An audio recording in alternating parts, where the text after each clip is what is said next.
Hi, everyone. Welcome. Hello, everybody. Welcome. My guest artist today is Gracie Shack Art.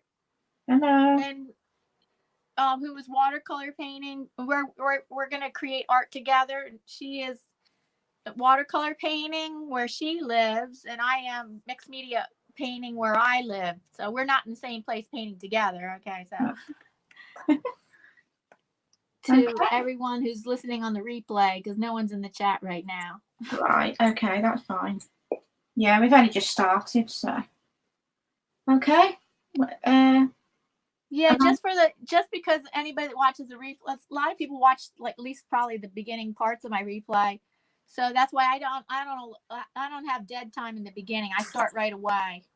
Welcome, so you Jerry. Go ahead and start right away. Explain what you're doing or whatever. So Jerry's Wild About Art is in here in the room. Hi, Jen. Hi, Jen. Thank you, Carolyn. Thank you, Diana. Welcome. Yeah. That's beautiful agave plant. Oh, thank you. Ian says hello. Hello, Ian. Hi, Ian. Hello, everybody.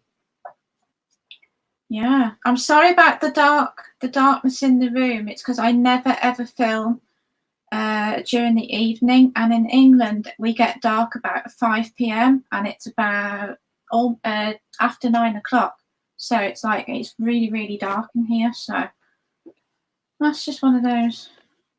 Grayscale Painting has entered the room. Oh, hi Anthony. Grayscale Painting. Hello. Can everybody hear everybody? Or Bud Klein has also entered the room. Oh. Who?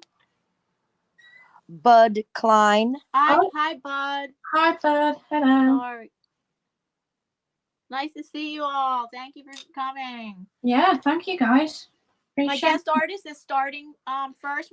She's starting first, and then when I get set up, we might even we'll both be on the screen together, and then take turns featuring her on the big screen, featuring me on the big screen, and we're just gonna.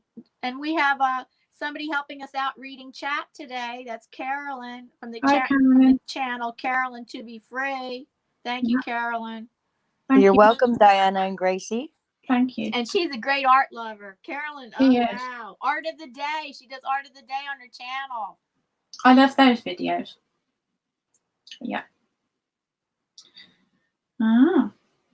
Well then.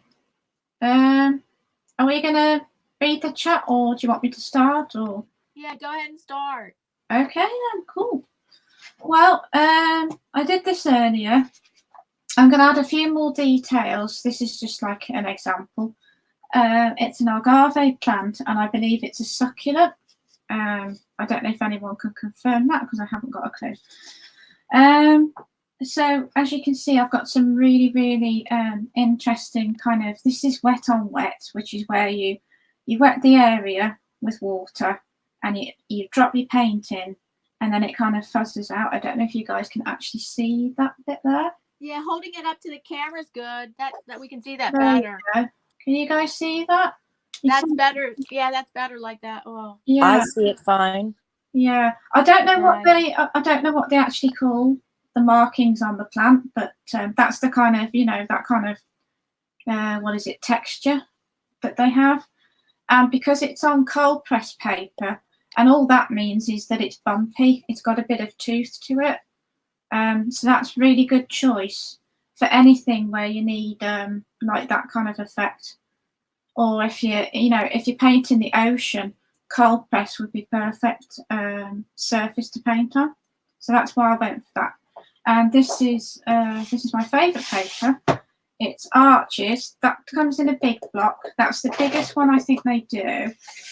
And then I bought this one, the smaller paintings, and that one's £90 in weight, as where this one is I think that's the average of paper, which is £140. And if you're in America, I believe that's 300 gram, if I'm not mistaken. And you usually get 20 sheets in your Arches, so it's really good paper. So am I right just to carry on, or? Madonna Friedman is in the room saying hello to the other people in the chat. Oh, hi everybody. Thank you for Hi, popping in. Madonna. Hi, Madonna. I love her name. Right, okay. Can you guys see everything? I'm sorry about the shadows. I'm going to have to, the future live streams, if I ever do in the evening, I'm going to have to get some proper, I don't know, LED light or something. Bud Klein is saying hi to Gracie and Diana. Hi, Oh, Bud. Bud. Nobody Hi. has said if they can see it well or not, but I can see it just fine. Oh, thank you, Catherine. It's good to know. Okay. It's good to know these things. I'm trying to draw pretty thick. It might be a bit tricky for you to see at first, but you'll soon see when I lift it up. So if anybody wants a traceable pattern of the drawing, you're more than welcome. I haven't actually done a traceable before, Diana. I don't know how you how you do I've it. actually never done traceable before either. No, but I would do if anybody, you know, if anybody just wanted to get to the painting. So these are just kind of longish, kind of almost triangle at the end. So it's kind of pointy, and then it just kind of, you know. Jen says, Jen's wild about art, said she can't see it that well. Yeah, I was thinking that might happen. Well, I'm drawing pretty thick, but what I'll do is I'll lift it up when I've drawn it, and then I'll kind of show you that way, because I think that's... Excuse me, she said she can see it fine. Oh, good. Oh, she changed what she said. Oh, did you check? Oh, that's okay. It's fine. These, you see, this is why I need to do more lives, you see, because I'm not used to... The last painting video I did, when was it, Diana? In August. Yeah, so however many months ago that is. And you have not made your own, you have not made any art videos, like just not live streams, but you've not made any art videos? The last art video that I actually did was in October for the Autumn Art Challenge. So it's been a while. Yeah, so 2020, hopefully I'm going to be doing more videos, hopefully. So I'm just kind of, I'm going to lift it up so you guys can see. Maybe you guys, can you see that a little better now? That, you can see that a lot better. Yeah. They're just kind of, and if you hold your pencil like that, it's more loose. And you can get kind of like, you can, if you do that with your pencil, you get some really, really cool kind of, you know, like thin lines, and then you can, you know, then you can fatten them up. And I quite, I'm more of a loose sketcher normally. I kind of like mine kind of loose, organic kind of, and that's perfect for agave and succulents because they're kind of that way. Am I making any sense? Yes. Yeah. Hi, Miss Terrell. Oh, hello. Makes sense to me. And you have 9 in the room, by the way. Yay. Thank you, guys. And it's super useful having Carolyn here too. Yeah. Thank you, Carolyn. Can you guys see that a bit better when I've just lifted it up? Yeah, when you hold it up, yes. Yeah. I might have to buy something that I can raise, you know, rather than using books. I could do with something that actually, you know what I mean, like a. Or you just get a better lighting setup somehow, some kind of lighting setup. It's all these things to learn, isn't it? I mean. Gracie. Right, everybody. This is her first time doing a live stream since August, and this is the first time she's doing a live stream. Well, at nighttime. It's nighttime where she lives in the UK. They're 5 hours ahead. Yeah. Bud Klein made a comment that he could listen to your accent all day long, Gracie. Oh, his name is Bud Klein. Oh, that's nice. I love your accent. Oh. I could listen to you talk all day, my friend. Oh, Beth, thank you. You're very kind. MZ Terrell just came in the room. That's awesome. Nice meeting you, Ian. MZ. Oh, hello. It's always nice to get a newbie too. Oh, thank you guys. I appreciate that. I'm blushing, Carolyn. The biggest blusher on YouTube. Yeah. There you go. Can you see that now? I think you get the kind of, I didn't, because it's in a pot. It's actually in a pot. but I didn't know whether to draw one in a pot or just kind of just draw the leaves. So I don't know what you guys think, but I think that would be the easiest thing with it being there. Now let's have a look at this. This leaf kind of just, and when you're drawing this, it's okay if something goes off the edge. You know, don't worry about it. It's fine, because that adds an area of interest, you know, to all the other shapes and stuff. Because, you know, in nature, not everything's the same. You know, I mean, in some things it is, but in terms of things like agaves, they have different kind of shapes. And might do one more because I don't want to make it too leafy. Everyone says they can see the drawing fine, and Bud Klein is sending Gracie a hug. Oh, thank you. Hugs to everybody. There you go. Big group hug. Okay, so I showed you that bit there, which is just this bit here. Is it kind of like fuzzy? Is that what you would say? Maybe fuzzy kind of texture to it? I'm not sure what to call that really, but the actual technique, that's called a bloom, which is where you put water and then you drip the paint in and then it just kind of splodges into a bloom, and that's what wet on wet, and actually, funnily enough, wet on wet technique and watercolor is probably my most used technique, because I do paint a lot of botanicals, so it's really nice to have that. So do you want to read chat, or are you caught up? Or I don't know how this works. We don't know. I don't know how it works either. No, I don't know. Mystic Unigon said, okay, I'm here. MZ Terrell said, I see it just fine. Oh, and thank Jen you. is saying hi to Mystic. MZ saying hi to Mystic. Oh, hi Mystic. Hi everybody in the chat. Hi, Mystic. No, then. Can you see this water bucket that I've got? If you're just starting off in watercolour, this will be one of the best buys you will ever have as your entire life as a painter, believe me. This is, now this is particularly very expensive. It was about £3, which is, you know, pretty inexpensive. Royal and Nan Nickel, very reliable brand. I love them. This is a water bucket. You need 2 parts of water, one for dirty and one for clean. And as I say, this will be one of the most important things you can get, and you will use it every time you paint. So there's a little tip. Now, this is my professional palette, meaning I've got professional watercolours in the palette, but the palette itself is inexpensive. Again, I think it was about £2.50, something like that. And again, it's Royal and Nan Nickel. The watercolours I'm using today are the Sennelier, and they're a very popular brand. They're artist grade quality. You can get some pretty good deals for them. You just have to like, you know, have a look around. I bought most of these open stock, which basically means, if you don't know, you can buy them one by one in tubes, which is kind of how I bought most of my professional stuff. For the last part of the painting, I use white gouache, because on the leaves there is some sort of like white markings on them. I don't know what they're called. I don't know the botanical term, but I paint primarily with watercolor, but for any white part of a painting, I always use white gouache.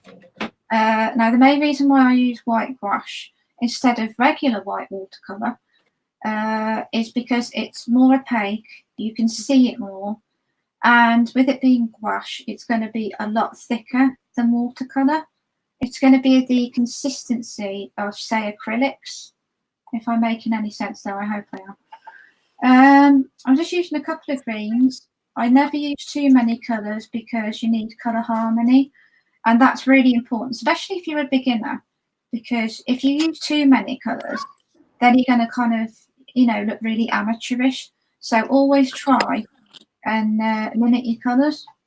So today I'm going to be using, I believe that's Viridian Hue. That one's Sap Green. and white gouache. So technically I'm only using 3 colours, so that's pretty cool. Okay, I want to read some new Yeah, people in sure, the room. go ahead. Yeah. Sleep Stack Rule came in and said, "Hi, Diana, Gracie, and Mystic too. I'm Oh, having a bad day trying to get my car fixed. oh Ian, no. hope Oh, to see you here Friday." And then oh, yeah. Jen Wild About Art said she loves, I'm probably going to butcher this, Senlier watercolors. Yeah. And Mystic said, "Hi, Sleaze. Hope things get better fixing your car." Ian says they are a good brand. Yeah. And Ian saying hi to Sleaze Stack. Okay. Hello, Sleaze Stack. Hi, Sleeve Stack. Hello. And then, I mean, it kind of depends. When you're a painter, you can have a couple of ways of painting. I personally prefer putting the wet on with the water, and then I like to drip my paint in, literally just drip it in, and then it'll sort of blend everywhere. And I don't like to fight the paint. That is pure personal preference. There are some painters that like to push the paint around. But for me, the one time that I ever succeeded when I was first starting off is not to fight against the watercolour, but let the watercolour do what it was designed to do and flow. So I don't know if you guys can see this, but I'm going to lift it up just so you can see it a bit better. So you go in your pot for your clean water, and then you drop in the water like that. These aren't, I don't know, are they flowy? Yeah, they're quite flowy. So I'm going to go for Viridian Hue. And then, can you see that? I think you can see that. And then you can tip your paper and you can just let it flow. Now, when you first start off, you might think, oh, that's scary, but it's not. You soon get used to it. And then you can, and can you see the magic there? Of what that's just kind of blended it all out, and it creates that kind of, is it a fuzzy texture on a plant? I don't know. I'm not a botanical expert, but I like painting them. I haven't got the clue what they're called.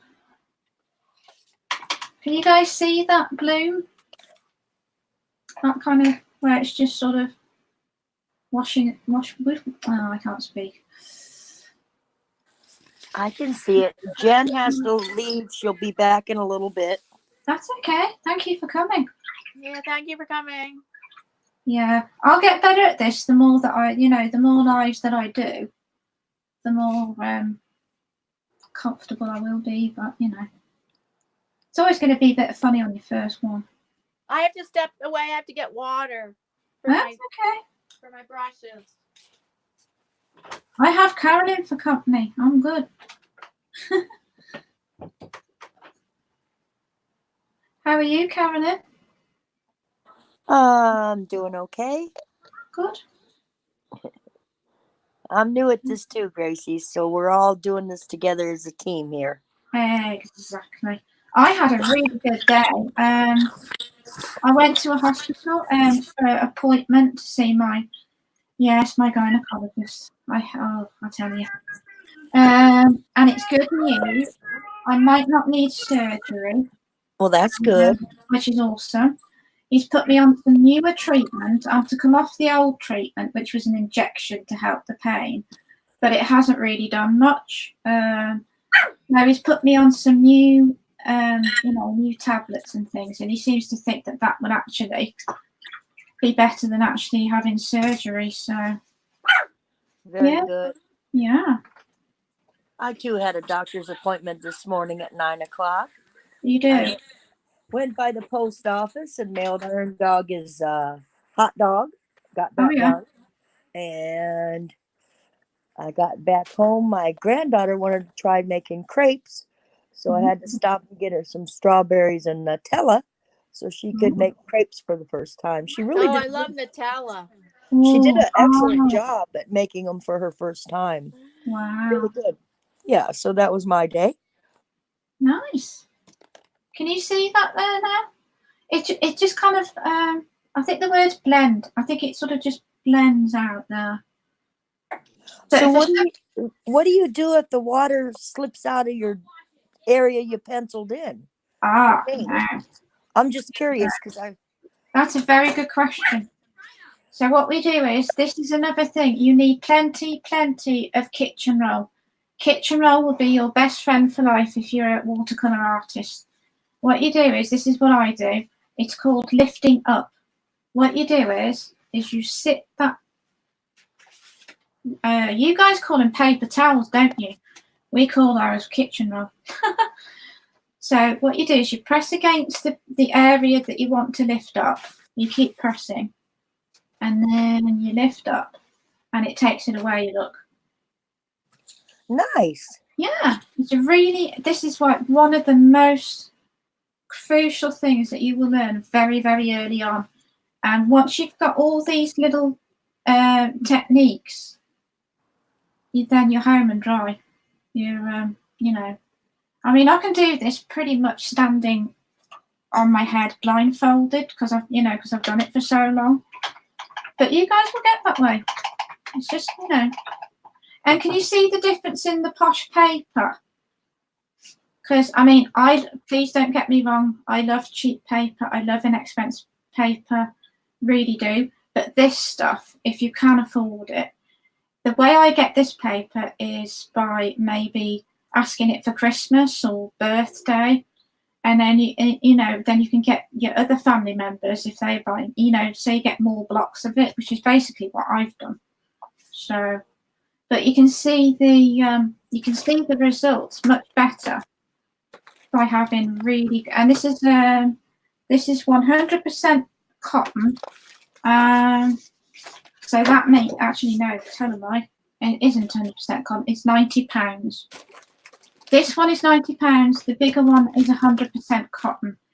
The bigger one would be the best, but because I couldn't find this one at one shop, I went for the smaller size. Am I making any sense, Carolyn? Yes, you are. Jolly good. Are the people still in the chat? Or Hold on, let me check. that's okay. I'm just wetting my area. Oh, no, I'm going to go for my dark. There are still 10 people in the room. Oh, Madonna said, I have Mystic. Oh, I'm missing some. Let me go back up and start. Bud Klein said, Carolyn, thank you for reading the comments for the lovely ladies. Mystic Unigon said, have any of you ever colored in adult coloring books? Yeah. Madonna said, that's cool, Carolyn. Crepes are not easy to make. Good on her. Yeah. Ian said, no, Mystic. And Madonna said, I have Mystic. So Madonna's colored in adult coloring books. Yeah, they're cool.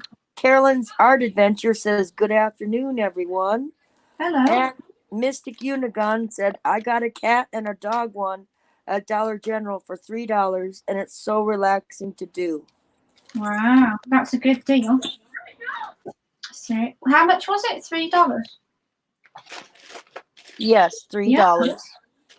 In the UK, they're quite pricey, some of those colouring books. So they're a bit kind of. I get them for my niece because she's how old's she? How old's Evie? Evie's 11 now, and she's into art and she loves those colouring books, but they can be a little bit expensive in some places. Yes, they can. I have an 87-year-old friend that told me to start coloring, and she's making coloring books for her family members, like memorabilia ones. They bought, different family members have bought her, and she told me she always goes for the most detailed ones first.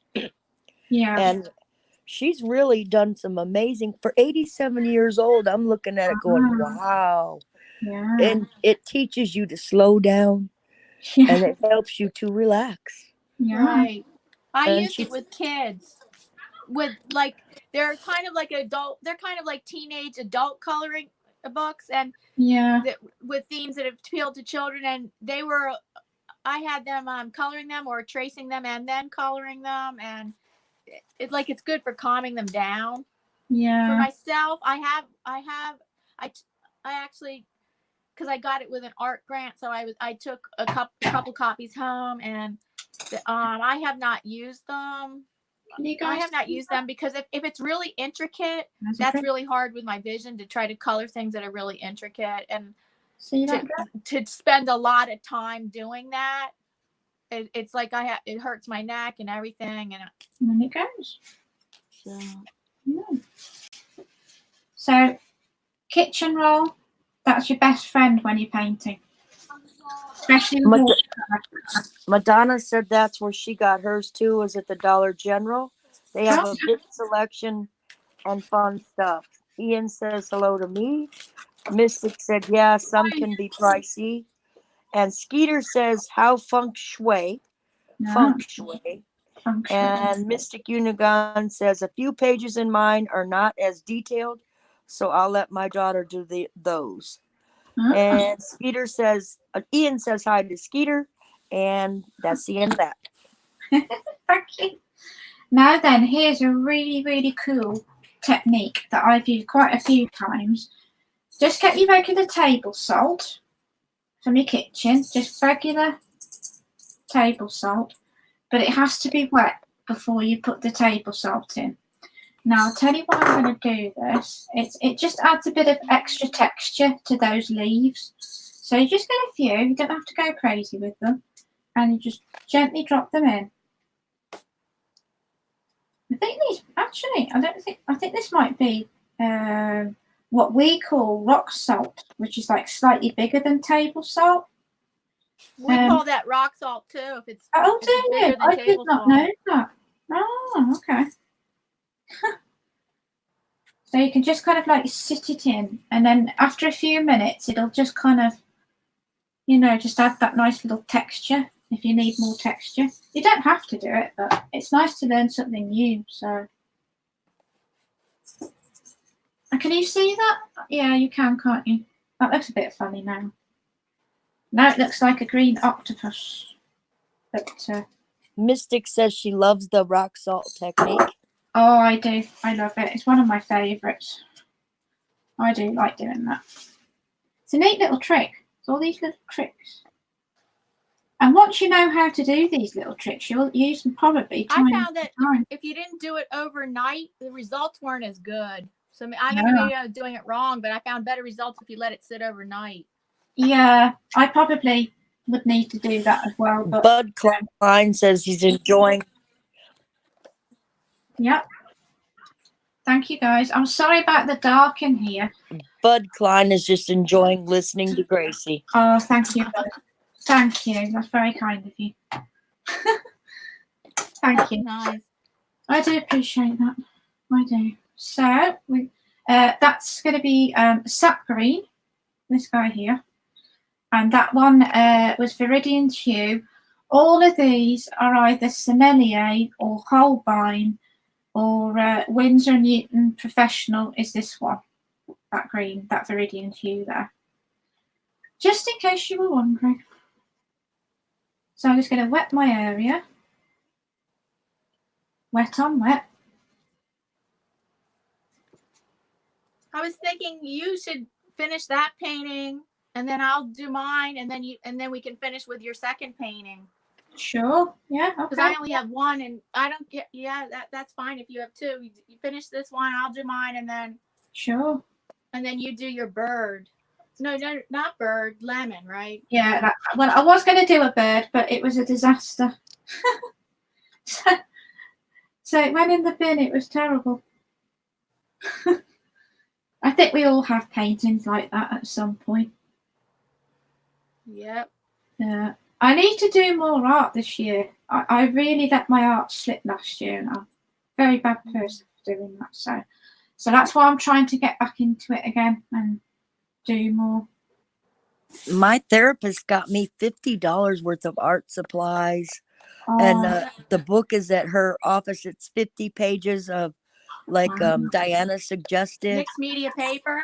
Yes. And she got me some paints. I told her she did not have to do that because I got an art kit, but she did. Oh, so, that's really nice. Oh, that's nice. Oh, yeah.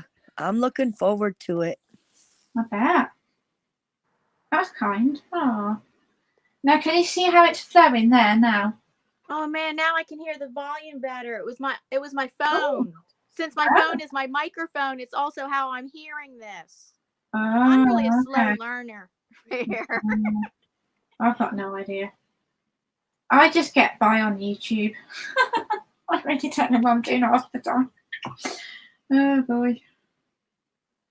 I'm glad I got you two ladies with me. I don't think I could do it on my own. We'll fumble through this together. Thank you. Yeah. Can you see the salt? It makes it look really funny, doesn't it? Just having a quick look at the camera. Makes it look like, what is it, octopus or a toad kind of? You know, the markings on the toad? Like octopus. Octopus, yeah. Hey, that would be a fun one to paint. Yeah. And on this instance, if that paint there runs into here, happy days, even though I hate that expression, happy days, but that's just me being grumpy. It doesn't matter because you're going to be using the same colours anyway. So, you know, it's no biggie. Don't panic. Let it flow. But Ian made a comment about you have to apply salt to wet paper and strong wet paint for it to work well. Yeah, I'm kind of new to this, so it's new to me. So, but I think I'm getting a bit better at it. And Bud said, just Mike is his hero, and Gracie is his female hero. Oh, thank you. I needed to hear that. Oh my goodness.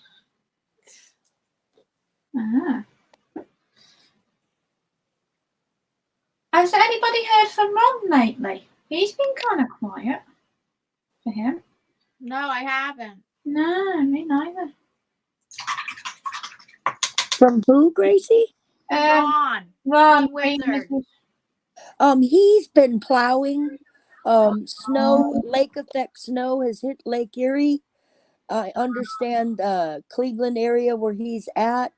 He's plowing over the parking lots over there, earning some money. So I don't know for sure if he's been on and around. I haven't seen him in a couple days either, but it is his second type of job. Oh, okay. Right, and I think he has to sleep during the day and plow at night if he can. Oh, wow. Wow. He's a bit busy then. Yeah, when it snows, he's busy. I presume so. He's like 3 hours from Bobby or 4 hours from Bobby. Oh, that's nice. That's cool. If you hear splashing, it's just me and my water bucket. I'm not having a bath. Now then, sprinkle, sprinkle. Get my salt. I need to do this a few times before I get really good at this technique. But I just wanted to teach people, you know, what you do really. But I'm going to need a bit more practice at this, I think. And guys, don't use the thicker salt. Use the really what is it? Fine grain salt. The table salt. That's it. Thank you. Yeah. Yeah. I didn't realise that it was big salt, but there you go. We're learning together, guys. What not to do. Oh dear. You're maintaining an audience of 13 people. My goodness gracious. Wow. Thank you. Bud Klein did second the fact that Ron is plowing. Ah.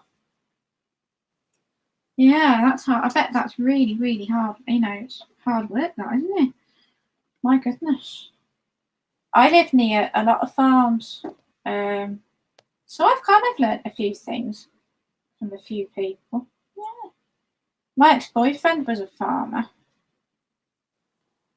And he lives, unfortunately, just across the road. And they own the field next to me. So I wish he'd move. Yeah. Yeah. So, how are we doing for time? Am I being too slow? No, I don't have a time limit. Oh, good. That's probably good then. It does look like an octopus now, actually. But Carolyn probably has a time limit. Oh yeah, good point. Do you have a time limit, Carolyn? Or I don't know. Did Carolyn step away? I have no idea. Yes, I had a little fellow at the door. Hold on, let me catch up. That's okay. Don't worry. Carolyn, we were asking, do you have a time limit for tonight? Not really, but I might have to go 5 speed bumps back home when my daughter gets here and come back. But she doesn't. I'm not expecting her till after 5:30. Okay. Are you? You're not Eastern Standard. Wait, are you Eastern Standard Time, Carolyn? Yes, I'm just here watching the grandkids till their mom gets here. So I don't have a time limit. How many grandbabies do you have? I have 6, but right now they're all adults except 2. I have a Wow. yeah, let me think their age. A 12 and a 14-year-old. They're the last 2 to grow up. Pretty soon they're not gonna need. She's gonna be driving soon. Oh no. But anyways. Yeah, they grow up too quick. That's what I always say.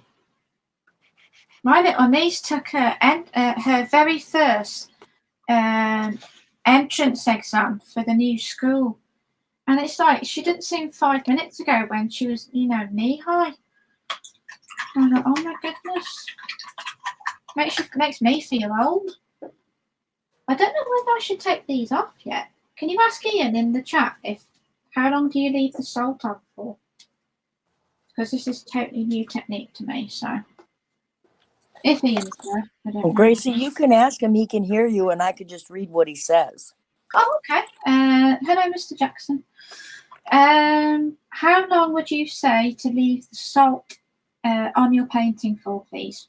Thank you. Thank you, Carolyn. Wet that area. I keep calling them petals, but they're leaves, Gracie. Leaves. They're not petals. Just going to drop that in. Can you see that? It just flows. It's just a whoosh. It's a whoosh of colour. Mr. Jackson has said it's down to how much water is on the paper. Right. Okay. Thank you, Mr. Jackson. There's quite a lot on there, actually. Yeah. I tend to work in quite a few layers for vibrancy. So that's something to keep in mind as well. As you can tell, when you've got enough even water distributed in the area that you're painting, if it shines, if you hold it up, you can see the water shine. That's when you know you've got it evenly covered. So there's a little tip. Yeah, lots of little tips. Anybody here like Bob Ross? Yeah, I like him. He's not like in my top 10, but I like him. Not in your top 10? Mr. Jackson also said it may not have an effect on some paints. The rock salt. Oh, okay. I didn't know that. Thank you, Mr. Jackson. I didn't know. Okay. Well, it's professional paint, but I don't know whether that would make any difference. You see, guys, if I mess this salt technique up, yeah, when you come to do it at home, you won't be messing it up like I did. We've learnt it together. Yeah. I'm going in for the Viridian Hue, which is one of my favourite green colours, which is this one here. That one. And then I'm just going to... It just adds a bit of different... Because, it's kind of... When you get a green plant, it's just green, isn't it? So you want to add maybe like a darker shade, just to give it that bit of contrast. Otherwise, it's a bit you know. Right. What dark shade are you adding? The lighter shade. Hold on. Yeah. The lighter shade is sap green, which is this guy here. That one, Right. and that one, and that one. And this one will be my darker one, and that's Viridian Hue. And this one is Winsor & Newton Professional watercolors, and the rest are Holbein and Sennelier. And I can pretty much tell which one's which by now, which is pretty good. How's it looking? Is it looking okay? Yes, a Skeeter Jackson in capital letters says Skeeter Jackson. Ian says make sure it's dry and then shake it off and look. I think he means shake it off and look. Okay, that's one without salt. So you can see, so you might be able to see a bit of difference. It's funny, isn't it? Because if you do another copy of the one that you've already done, how different they look, even though it's the same. That's funny how that happens. I can't quite explain why that happens, but there you go, it does. Oh, I guess so. Skeeter's last name is Jackson. Oh, is it? I don't know. So when you're saying Mr. Jackson, Skeeter thought maybe you're talking about him. Oh, okay. I didn't know that. Not a clue. I don't know if you guys can see that salt there. Can you see that salt there now? There you go. Can you see the texture? No, the salt would be salt. I see it. Yes, I see. Yes, I think I see it. And can you see the texture of the paper and what the paint is doing on the paper? It's bringing up a bit of that bumpy texture up there. Yeah. Really, really cool. And if you get really good paper like this, it just makes your life so much easier as a painter, because you're not constantly trying to fight, against it. You're working with it because it's doing exactly what you need it to do. Mm-hmm. Am I making any sense? Yeah. Oh boy. I would blow dry this. Is it safe to put a blow dryer on salt? I assume it's okay. No. I would think so, but maybe Ian knows for sure. Yeah, could we ask Ian again? Sorry, Ian. Let's see. Might not need to dry it. It might be dry in a few minutes. Oh, it's getting there. It's getting there. It might dry on its own, I think. Okie dokie. So that's agave number 1. Do you want to start yours or? Oh, no, you're not doing a background? No, not on this one. No. I usually do background. Yeah. Okay, I can start mine. Okay, and then we can see after the time, we can see the effects of the salt, hopefully, by the time, once I put that aside to dry. Okay. Yep, and I've got salt everywhere. Okay, so you're ready? You're ready? You're finished? On that one, yep, pretty much. Okay. Thank you. Yeah, you're welcome. And now we're going to switch the camera, and I'm going to I'm going to be working on my mixed media whimsical lady painting. Okay, so I've already started it because, hold on, I'll talk about it when I get it on. Okay. Thank you, Carolyn.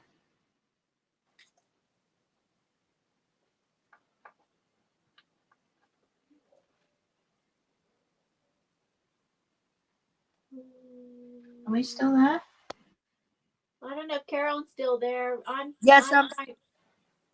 still here. Ian said, Skeeter, do you have your stamp of approval from the Royal Society for the Protection of Jacksons to use the name? And he laughed.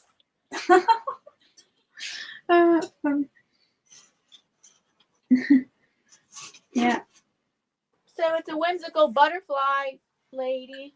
Ooh. And I had to do all the detailed, intricate part off camera because otherwise my head would be in the way getting all close like this and you'd never be able to see anything. So I felt more comfortable like and you just be seeing the back of my head the whole time while I'm.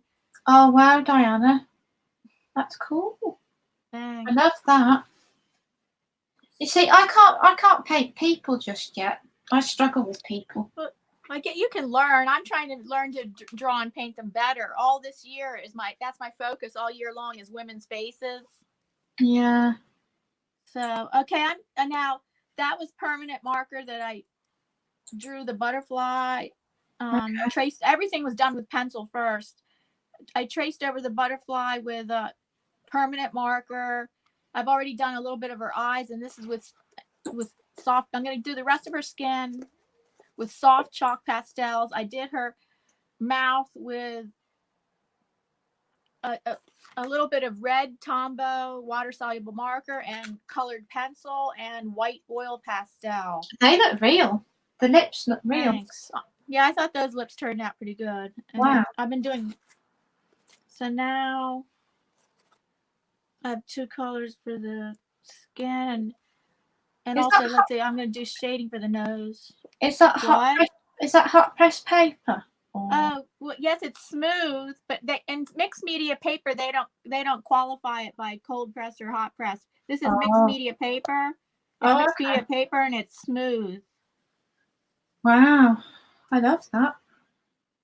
I guess I could try to move my camera closer. Oh, Do I need to? No, it's fine. Bud Klein. I'm sorry. No, you go ahead. Bud Klein is saying, Diana, you did good. I am impressed. Hugs to you. Thanks, Bud. So nice to have you in the chat, Bud. To be a nice supporter. Wow, Diana. I'm using regular pencil right now for shading the nose. It's a new way that I learned how to do a nose from another artist. She actually shades the whole tip of the nose and then later on puts a highlight here, and she actually puts a whole highlight up the top and then on the forehead, but this is covered by the butterfly, so it's going to be white paint for the highlight. I like the way I can see the eyes right through the butterfly. Yeah. I can still see her eyes, and I can see the butterfly as well. That's pretty cool. Yeah. With the eyes, I used a little bit of green Tombow water soluble markers, and then green, and then add a little bit of blue turquoise to make the eyes even look more interesting, and then black marker for the pupil, then white Posca marker for the highlights. Wow. Madonna Friedman is saying, looking good, Diana. Ian Jackson said, mixed media paper tends to be 250 GSM. Yeah. And Bud Klein said, you're welcome, Diana. Glad to be here with you all.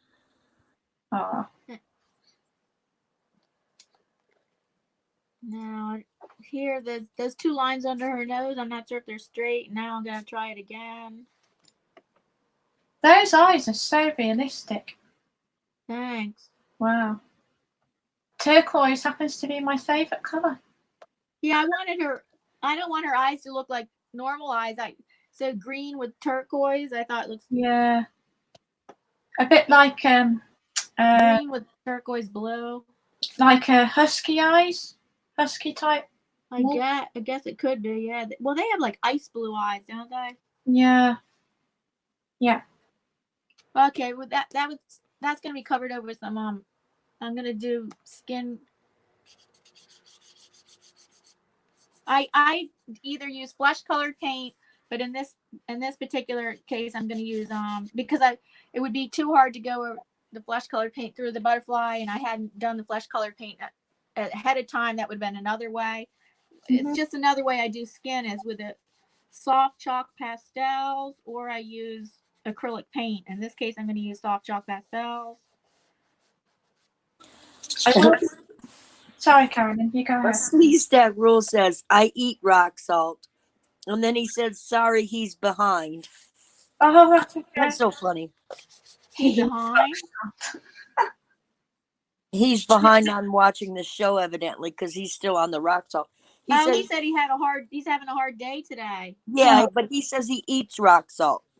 Yeah, I think they put rock salt on soft pretzels. Yeah, they do. Yeah, good point. And out in the snow. Yeah. Oh, that's a different rock. That's an inedible rock salt. Mhm. Yeah. Those eyes really pop. That's really cool. Good. Okay.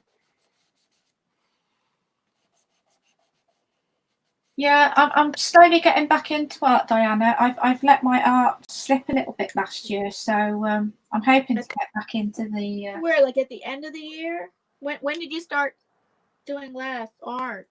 Well, just kind of. It was kind of October time, and it just slipped for weeks and weeks. But now I'm really making an extra effort to try. I mean, sometimes because you kept telling me, in the past few weeks, you kept saying I painted this and I painted that, and I painted yeah. The only thing with it just wasn't turning out the way I wanted it to. Near enough every painting was just like, oh. And it happened today. And well, you were painting, but you just didn't like your paintings? basically, yeah. What do they call it? A creative rut, I think they call it. Block? A creative rut. Creative block, you mean? A creative rut. It just basically means that. I haven't heard of that. Oh, have you not heard of that one? Oh, okay. No, I've heard it. We call creative block. Okay, maybe I think it might be an English phrase, but it basically means that you're doing art, but it's not exactly the way you want it to look. Oh, I haven't heard of that word. Yeah, I think it could be an English word, maybe, but creative block's just the same. So, yeah. Now, with the hair, I'm going to be using water-soluble Tombow markers and activate them with water, and also for the background. Oh, I love that yellow colour. Well, wow.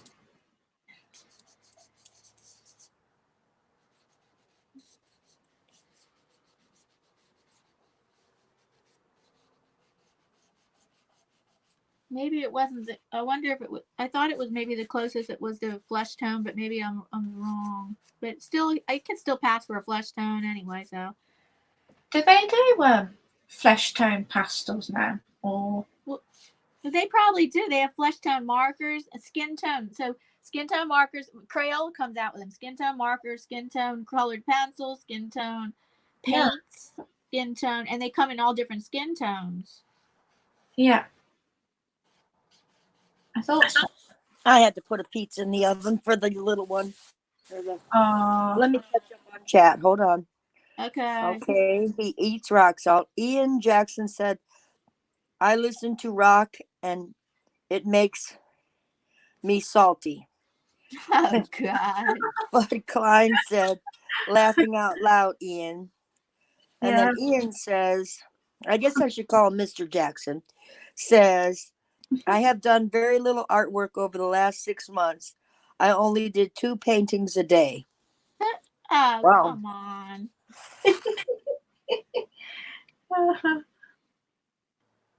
I might try acrylic painting. I keep saying it, but I'm just kind of a bit, I don't know. It's completely different, isn't it? Acrylic to watercolor. It's yeah.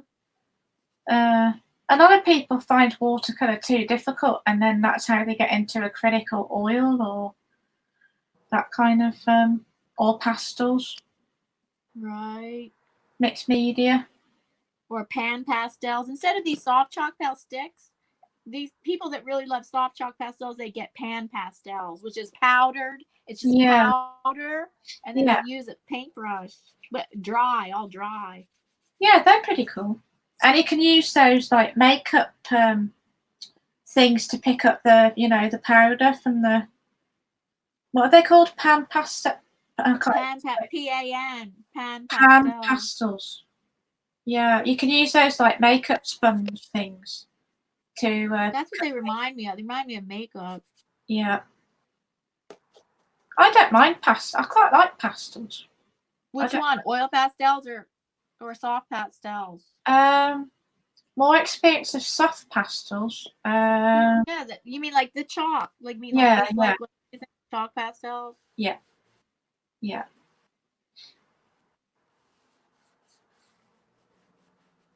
That is so cool. Thanks. My agave painting is hiding in shame compared with yours. Come on. I'm so hard on myself. Oh, I keep saying to myself, stop being so hard on myself. It's fine. Yeah. Well, you need to read literature. You need to read articles about stuff like that to help you. I should email you some. Oh, I could email you. There's this newsletter that I get. She's called Creative Juices. That's the name of her newsletter, and she's an artist. And she's all about how everybody is an artist, everybody is a creative being, and you can't you're not it's really, you really shouldn't be comparing yourself. I think I saved it, so I could email it to you. Okay, that sounds good. Yeah, I like the way her newsletters are always inspirational like that. Yeah, I know. Are you hard on yourself, or do you just kind of? Sometimes I am. Yeah, sometimes I am. I think most artists probably at some point have been, oh, this kind of sucks, or,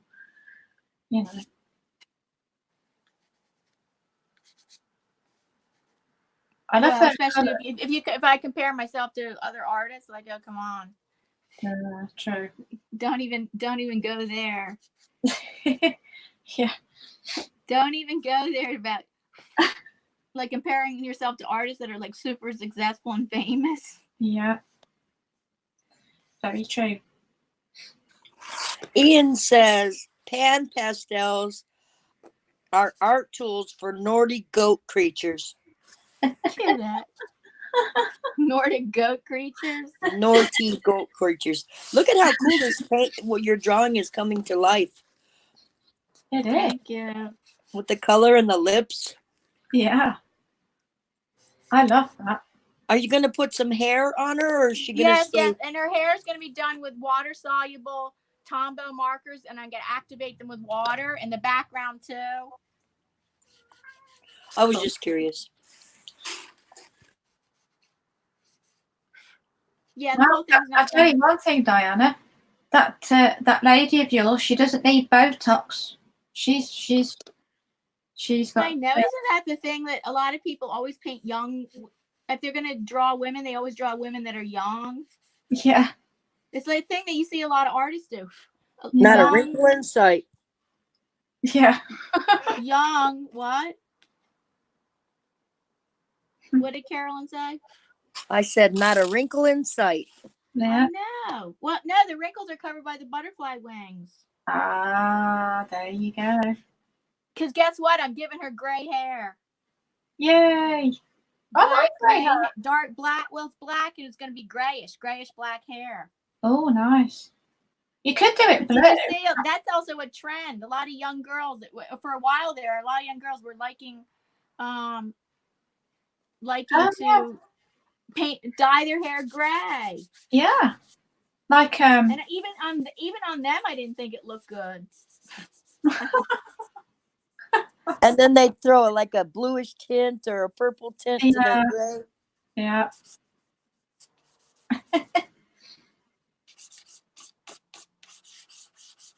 Those colours are just wow.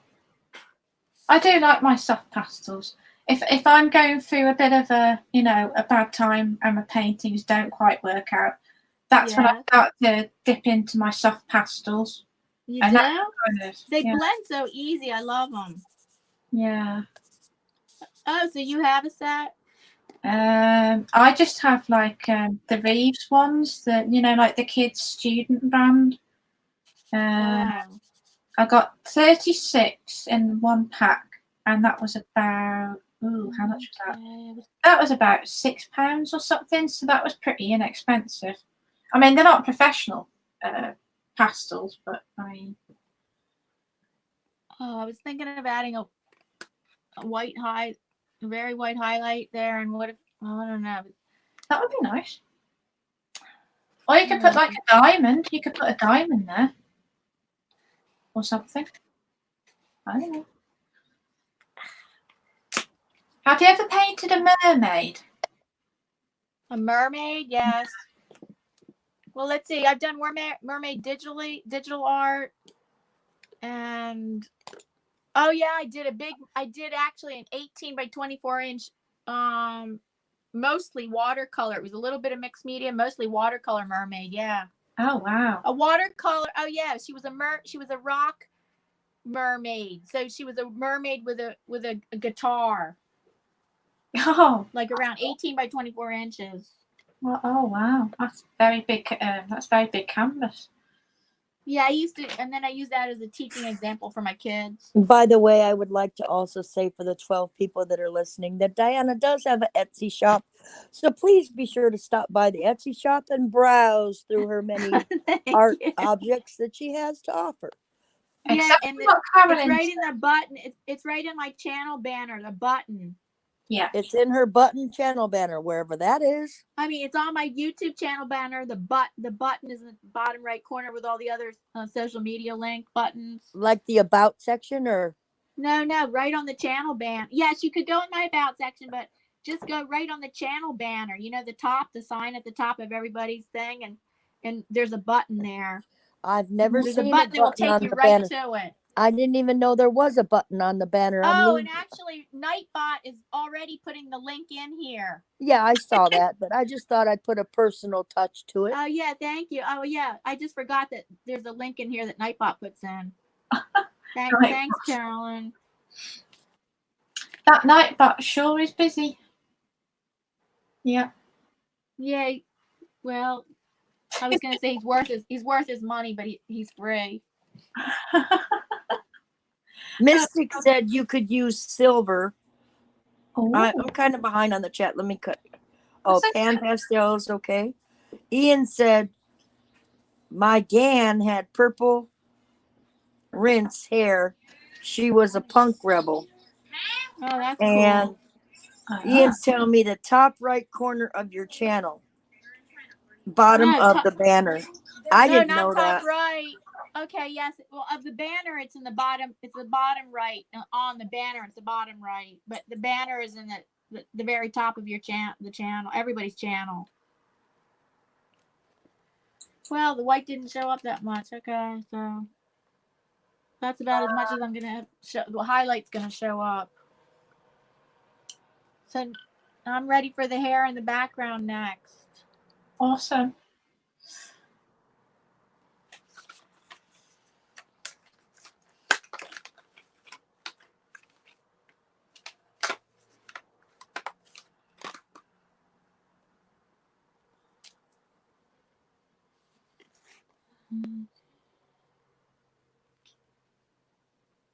Oh, it's the quietest been the whole chat.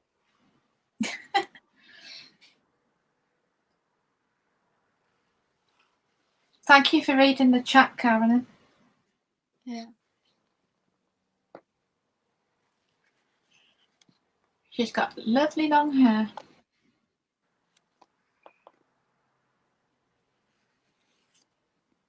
What colour's her hair going to be again? Gray. Well, grayish black, and I think whatchamacallit, I mean, Mystic was saying silver. Yeah, so I have gold paint, but I actually don't have. I have silver glitter paint, but actually it never shows up on camera. It shows up really well in person. Wow. But if I use things like glitter or metallics, they only show up really good in person, and they never hardly ever show up on camera that well or video. Yeah, I know what you mean. Yeah. The Japanese metallics, I've got one set of the Japanese metallics, and they are actually really, really good. They're better than some of the ones that you get these days. Really? But do they show up on camera or video very well? They did a little bit. I was really surprised, actually. Yeah, it's this. I think it's the same company that do the Gansai Tambi watercolors. I think it's that company. Oh, the ones that I have. Yeah, I like those. Metallics, I mean, I love metallics and I love glitter, but for me, the metallics, sometimes it's just hit and miss, you know, because... What do you hit and miss for what? Well, like the shiny, you know, you don't always get to see the shine in the... Like for me, a lot of times you can't see the shine unless, well, basically in person you can see it, but even in person you have to like tilt your pictures to be able to see it good. Yeah. And just forget about, and on a video you can see it if you twist and turn and keep going like this into the light and go like that, your picture go like this, and then you're going to see it. Yeah. Not if you just look at it static. Yeah. One Peaceful Mind has entered the channel. She says, "Hey girl, that's beautiful. Hello everyone on the chat." Oh, hi, Alicia. Sandy Gasket Art says, "Hi there guys, loving the painting, Diana." One Peaceful Mind Alicia said, "Hello Gracie." Hello, and Alicia. Ian says, "Hi Sandy." And Ian says, "Hi to Alicia." Okay, there we go. Hi Sandy and Alicia. Hi guys. That is just wow, Diana. It's what? Wild? It's wow. Okay. Is that acrylic paint? No, this is Tombow. These are Tombow water soluble markers. Oh, okay, cool. And now I'm activating them with water. Oh. And they're not called watercolor markers. Are they called water? No, they're not. Let's see, what are they called? Mm. That's a really long paintbrush you have. Is that so you can get a balance on it? It's like a drumstick. Yeah. I don't know why it's so long. I didn't buy it. I didn't buy it for how long the handle is. I bought it for, it's a pointy round. Oh, got you. It says water-based water-based blendable markers. So they don't say watercolor markers. They're not calling themselves watercolor markers. Oh. See, she has great grayish hair. Yeah. Oh, a young girl with the gray hair. Well, no, you don't know. Maybe she has wrinkles on her, the black wax, but you can't tell because, well, you should. If she would have wrinkles on her eyes, then I guess she should have wrinkles around her. Yeah. She should have wrinkles around her mouth. What do they call them? Crow's feet? Is that what they call them? That's one. Eyes. Yeah, that's only if it's on the sides of your eyes. She's ready for the Mardi Gras. Yeah. Yeah. What did you say? She's ready for Mardi Gras? Yeah. Oh, yeah, that comes up in March, or is it in April, or is it in February? I believe it's March 3rd, 3/3. Yeah, because it always comes after the fast. Valentine's. No, because Mardi Gras is in connection with that religious fast. The religious fasting. Fat Tuesday, so that you can do the 40-day. Oh, yeah, that's right. Okay, before the fasting. I'm confused. I don't really know. Yeah. I'd like to go though. It would be. It's a madhouse. I don't think, I know somebody that used to go to them, and the thing is, the best thing was all around New Orleans, people are celebrating in small houses. I mean, in their houses and residences, and having jam sessions, like just musicians sitting in a circle jamming and everything, and that's the best. Yeah. That's better than being in this big giant crowd. Unless you like being in big giant crowds, that's what Mardi Gras basically is.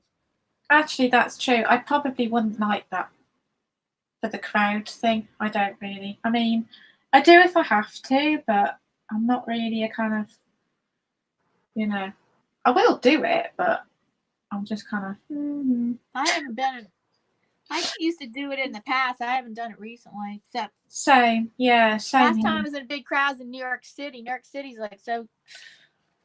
New York City itself is. I have to let that dry before I add. I might be adding certain details, and now I'm going to use the same medium, these water-soluble markers for the background, purple.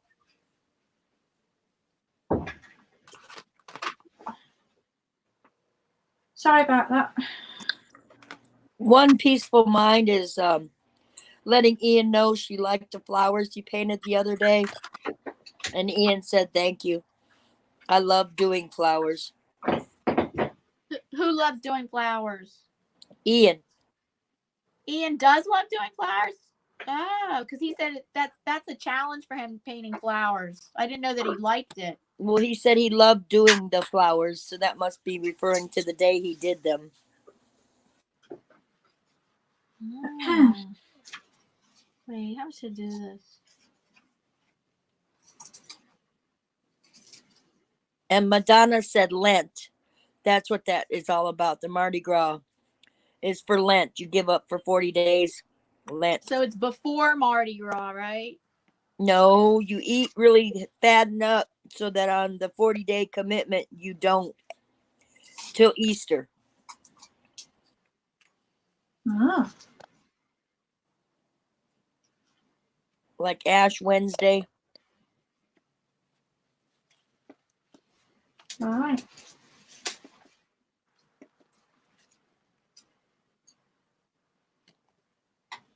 Turning out really nice, Diana. Thank you. That's amazing. Wow. I'm not sure how I'm doing the background. Let's say I was either I'm going to do it solid purple. I mean, because I wanted to add stars in her hair and stuff. Well, stars in her hair, I can still do that, but I was going to think about adding stars around her too.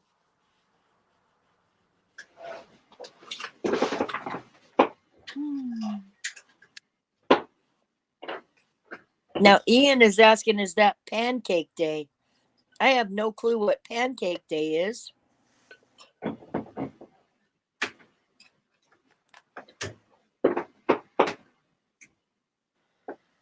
I don't know. I don't know what Pancake Day is.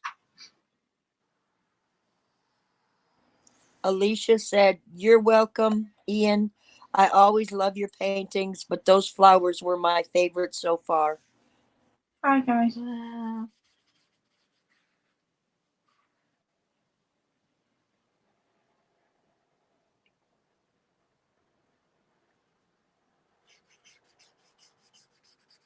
Did Gracie leave us, Diana? No. I'm still here. Okay. I'm still here. No, I'm here.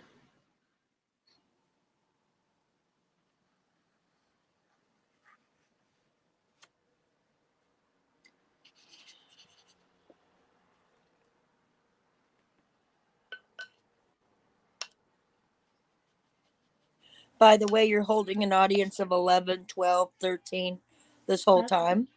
That's Awesome. good. Thank you, guys.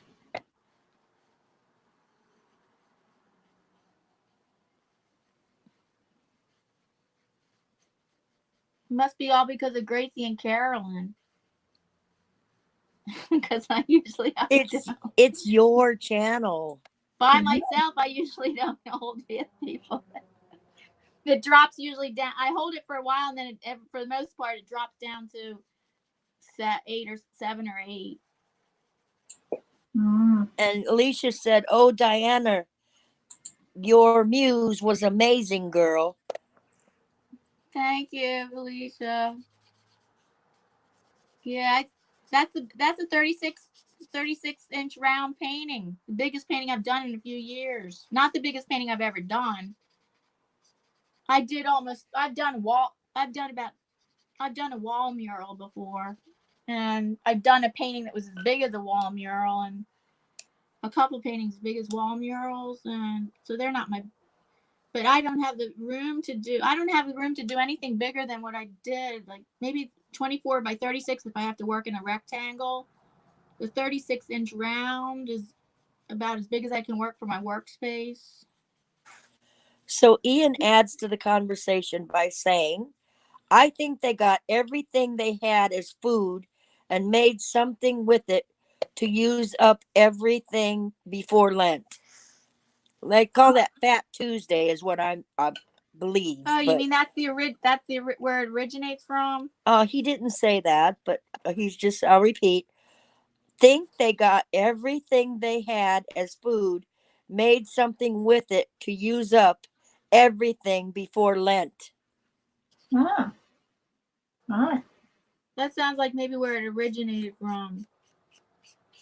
Yeah.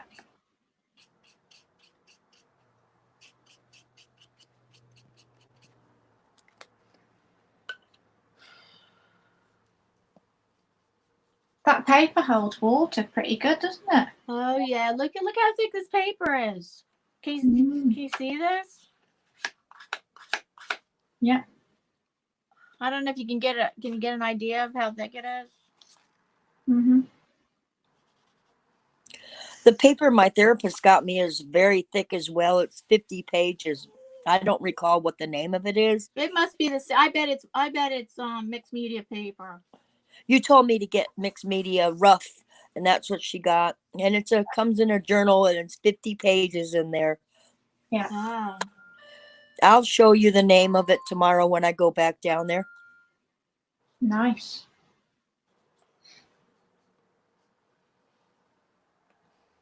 It is good paper. Yeah. I'm gonna add stars now with a white. Oh. And some symbols maybe on her. That'd be a good idea. Boy, I've just been working almost half an hour. That's okay. That's because I had all the intricate details. I had that finished already. So. Well, you can do yours, and then my Agave is finished. I don't know if I can keep going. Do you want to just do yours now to the end, and then I'm doing mine till the end, and then you're gonna do your second one, right? I don't know if I can stay on quite that long. Do you want to just do yours, and then? Oh, so you have a deadline? Well, my Agave's looking okay, but. Well, what are you saying? Finish mine and then stop? If you want to, that would be good.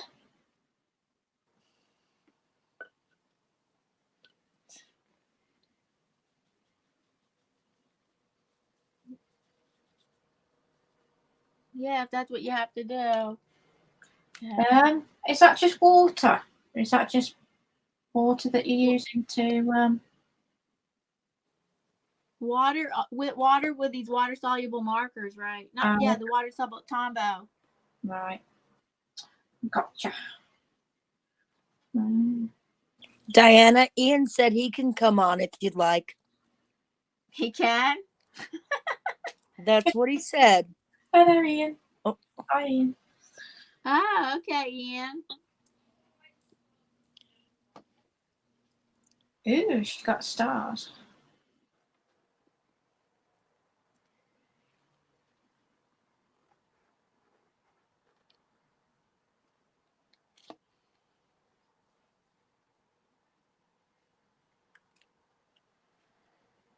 Oh, okay, Ian, if you wanted to get ready. And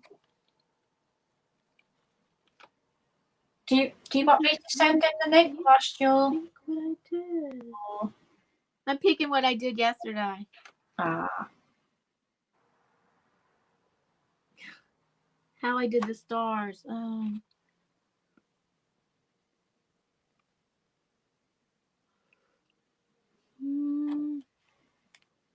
I had it a lot darker in some places. I'm gonna make it a lot darker, like.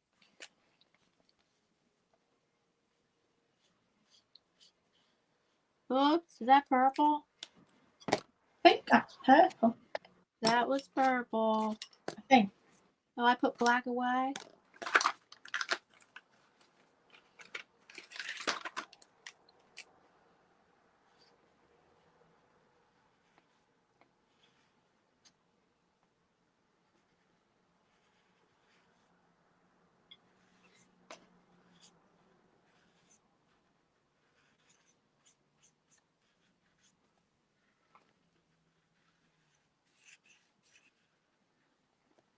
They're wonderful colours. Thank you. Yeah, pretty much it keeps me muted. It keeps these, look at the color set is muted colors. Mm-hmm. So usually I don't use muted colors. So it's keeping me working in muted colors because of that, because of the set.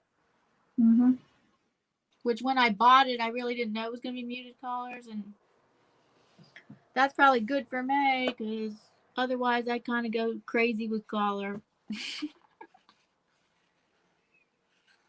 Also, Diana, Gracie is 5 hours different from us, so Yeah, it's getting a little bit late here. Ah. Thank you, Caroline. That's Carolyn, rather. I tend to forget that about the 5 hours time zone. Are you Eastern time? Yeah, Carolyn's Eastern. same as Diana, yes. Yeah, I thought so. Yeah.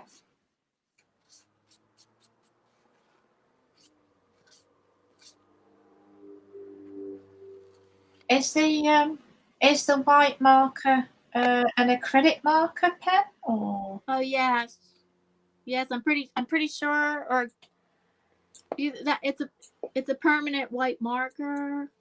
Yeah.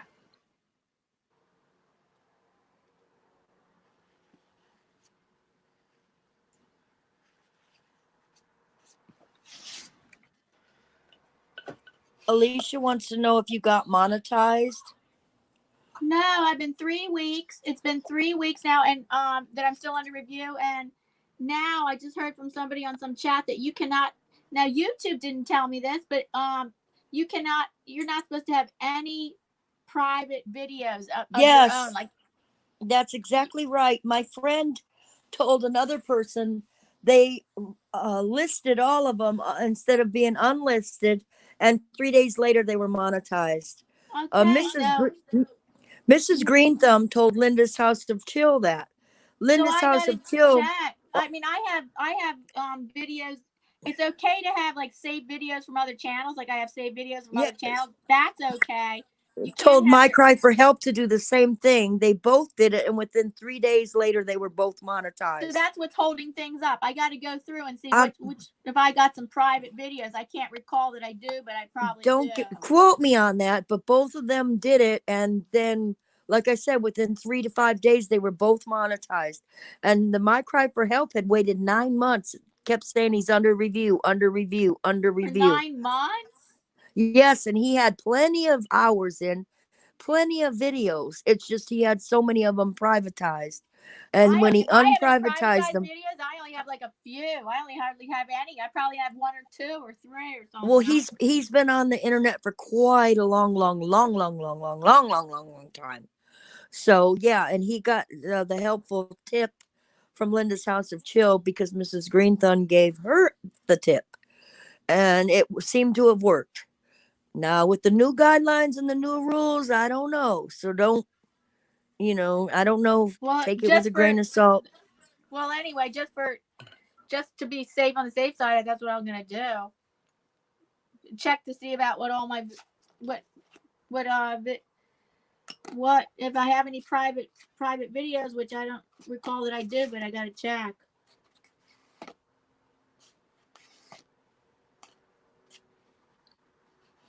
And you're still holding 13 people in the room.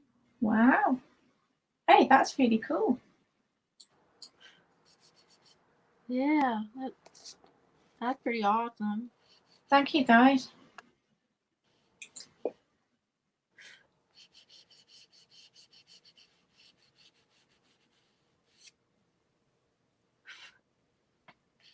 Who's in the chat? I guess people that were before, right?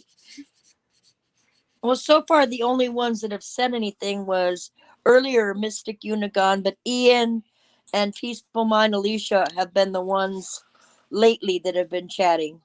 Everybody else has faded to quiet, so I couldn't tell you who's here. Madonna Friedman did pop up at 5:14 with a comment.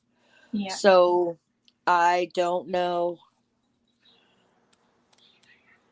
Bud Klein just jumped in and said he's still here. Thank you. He's waiting to hear Gracie talk. Oh. Oh, he's going to be happy because if Ian comes on, Ian has the UK accent too. And Grayscale is still here, still hang out. Oh, hi, Grace. Hi, And Anthony. Hello. Ian says he love to the lurkers. Ian, I should call you Mr. Jackson or Ian. Does it matter? I don't want to step on your toes. I call him both, Carolyn. I say Mr. Jackson or Ian. Yeah, you call him Mr. Jackson. I do sometimes. Yeah. Yeah. And there goes a necklace on the lady. Is that a necklace? Yes. Okay. Not finished yet. I wanted to go back and I wanted to do these stars in her hair now that I got this black enough. Oh, this marker. Come on. It used to be a good marker. I wonder if it's because it's old. A little bit old. Yeah, maybe it's an old one. I mean, when I mean old, I only mean like it's what? It hasn't been used that often, really.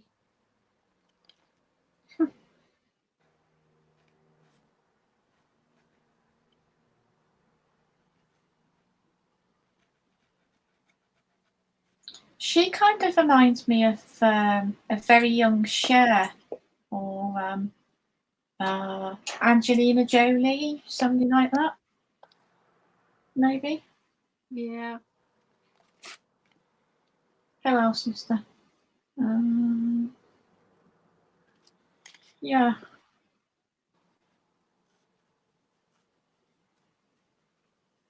So Ian's getting ready. I think so.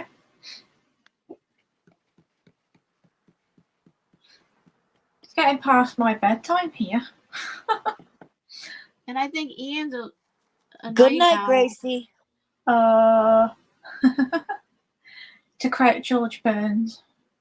I love George Burns. I thought he was hilarious. Do you guys like George Burns or? Ian said he is ready. Oh, yeah. All right, I'm just adding some more stars. I can't believe how awesome that paper is with all the layers and water as well. Can you see how thick this is? Yeah. Wow. It's like a manila. You know those manila folders? Oh yeah. You know those manila folders? It's as thick as a manila folder. Oh. Okay. And it's called mixed media paper. Mhm. But I don't know if mixed media paper comes in different. That looks so similar to the thickness of the paper she got me. I mean, you said she got rough. You got rough? Mhm. I don't know the name of it. I'll have to wait till I see it tomorrow. No, she didn't get it from Ross. No, not. I thought you said ROUGH. You got rough paper. Yeah, that's what you said. Mixed media rough. Oh, because Or did I don't you? remember. No, because I would never recommend rough. I don't know if it says rough on there. I'll have to see it tomorrow to remember. Yeah. Give it a good shake. There you go. Not just that, and then you dip it into the paint that just comes out. Do you get refills for your markers or? No, I just buy new ones. That's Copic marker. I'm not a big marker fan. I mean, I wouldn't go out and buy those expensive markers for Copic. No. They're for like people that they do tons of like drawing with markers. Yeah.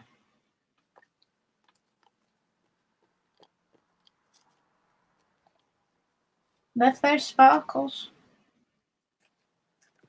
What? I like the sparkles. Oh, thanks. Diana, I don't know if it's you or me, but you're buffering. Is it you or me on YouTube? Oh. I'm looking. It doesn't. Okay, let me check. I would see a spinning circle if I was buffering. I don't see a spinning circle.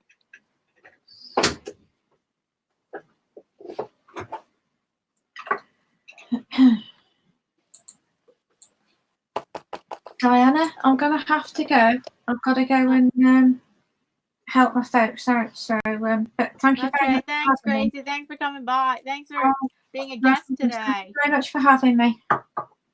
Hopefully we can. Gracie, you have a good evening. Thank you very much. Thank you, guys. Sorry I had to leave early, but these things happen. Thank you very much, guys. Okay, you're welcome, and thank you. Thank you for being a guest artist today. Oh, thank you. Thank you for having me. Okay. Thank you, Carolyn. Bye. You're welcome. Are you We'll at a chat point, soon. Diana?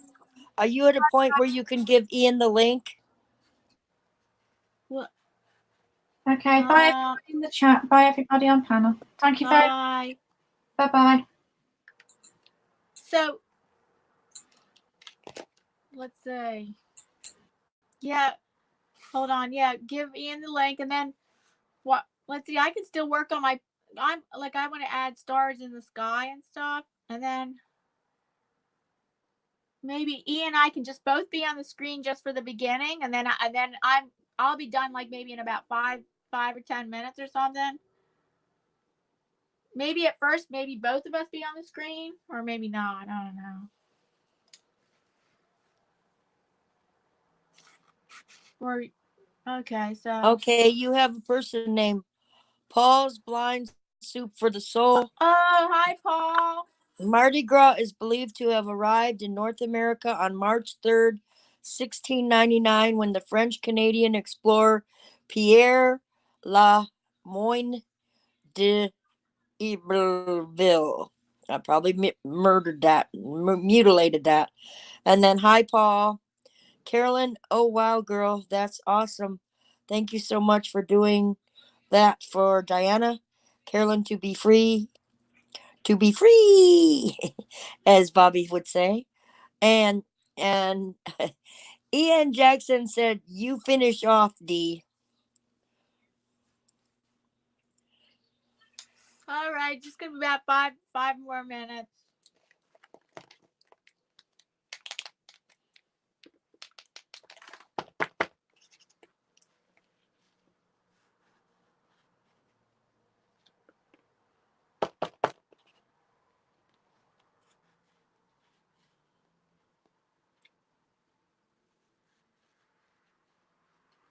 Ian, what are you gonna paint today?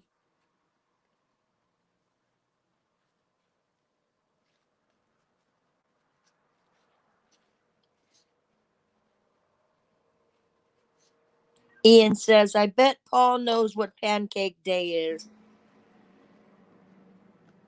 Ian, what are you gonna paint today?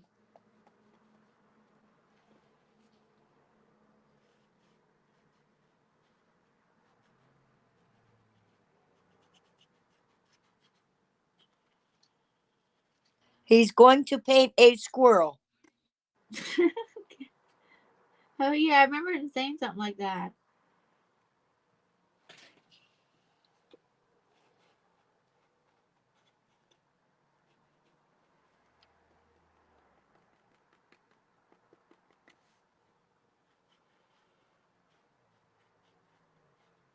Do they have many squirrels in the UK?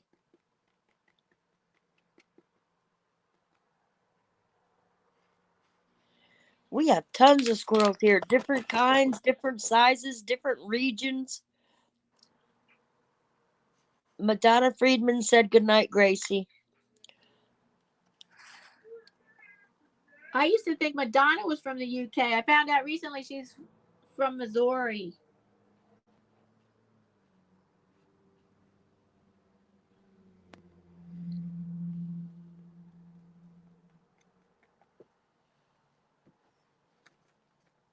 And Paul's Blind Soup for the Soul says, camped about 60 miles downriver from the future site of New Orleans.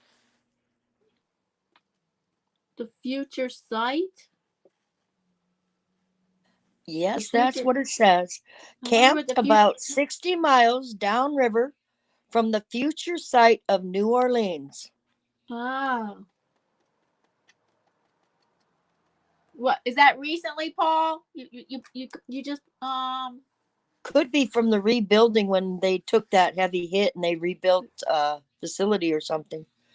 Yeah, that's what it sounds like. Was that recently or several years ago? I don't know. We're waiting for him to respond.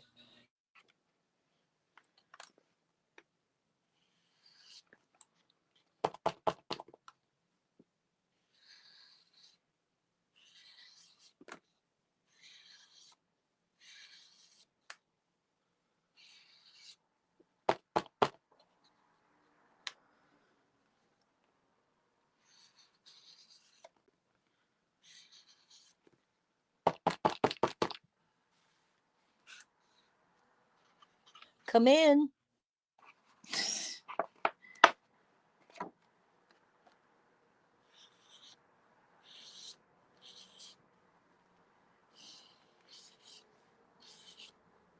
Ian Jackson says, yes, we have native squirrel, ginger ones, and some USA gray squirrels. Oh, the red ones. I like the gingers. Mystic Unigon said, that's awesome, Diana. It Well, is. Thanks, Mystic. I like the way Carol. her necklace is off to the side a bit. Yeah. I thought I don't know. I can't think what to add right here, so I guess I have to save that for another time. So I guess I'm gonna send. I'm done with this for now. I don't know if I might work on it another time. Work on it for That's the way to do it. Step away from the painting. Yeah, you learned that from Ian. No, I just know sometimes if we try too much, too fast, too soon, we end up not being happy with it. Yeah, because I'll do that. That's right. That's just for me. I'm not that good at art yet. Well, that's something. That's impressive that you know that. Because I don't know that a lot of, well, I don't know if you call yourself a beginner or what. A lot of people that just start out, I don't know what, if you're intermediate. Alicia said, we've seen a black squirrel once. I'm really not an artist. I'm more of a craft person, but I'm going to attempt to bring my inner artist to the forefront because I am creative. Yeah, that's right. Okay, so look, see, she has gray streak in her hair. Alicia is saying hello to Mystic. Hello, girl. So let's see. Ian, I can send you the link now. Ian says that's right. On chunk at a time with art. I think he means one chunk at a time. Paul's Blind Soup for the Soul says, knowing it was Fat Tuesday back in France, Iberville named the spot Point du Mardi Gras and held a small gala.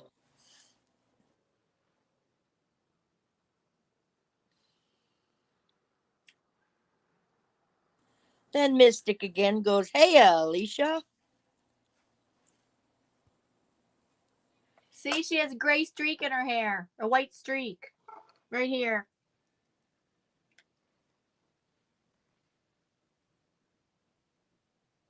Nice.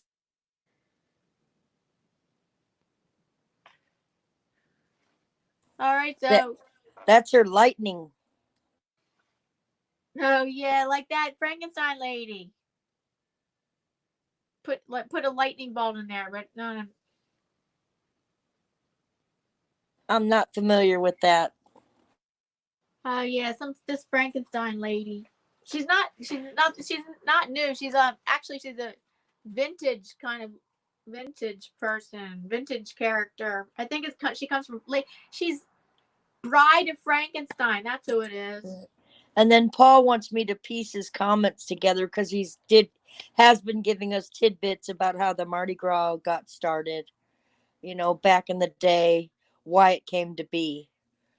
If the chat wants to scroll up and piece them all together, I'll leave that to them because it would be a little difficult for me at the moment.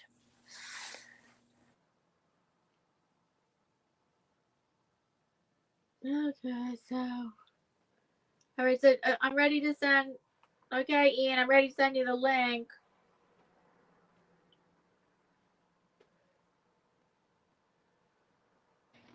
That being said, my daughter will be popping in within the next 5 to 10 minutes. I will exit the stream and come back when I get to my house. And I'm like 5 speed bumps away. It takes me less than 3 minutes to get home, but I'll get in there and set everything back up and I'll pop back in. Okay, so you say you have to leave now? No, she hasn't got here yet. When she pulls in the driveway, I'll let you know. I'll do a little hello, hello, goodbye, goodbye, and head home. It won't be long, Diana. Okay. So, let's see. I figured I'd do it now while we have a lull so I don't interrupt Ian when he's here. And Ian says 1930 trade A Bride of Frankenstein. Yeah, from 1930, right? Gotta pick up the link again. Okay, I'm in the process of getting the link from my own instant message.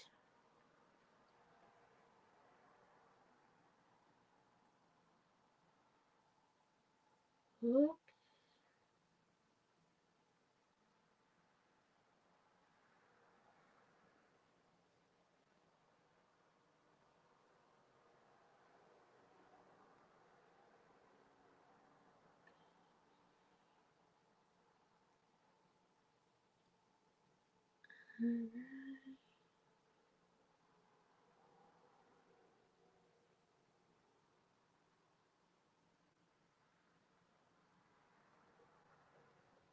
Okay, I sent it to Ian. I just sent the, he saw it. Okay.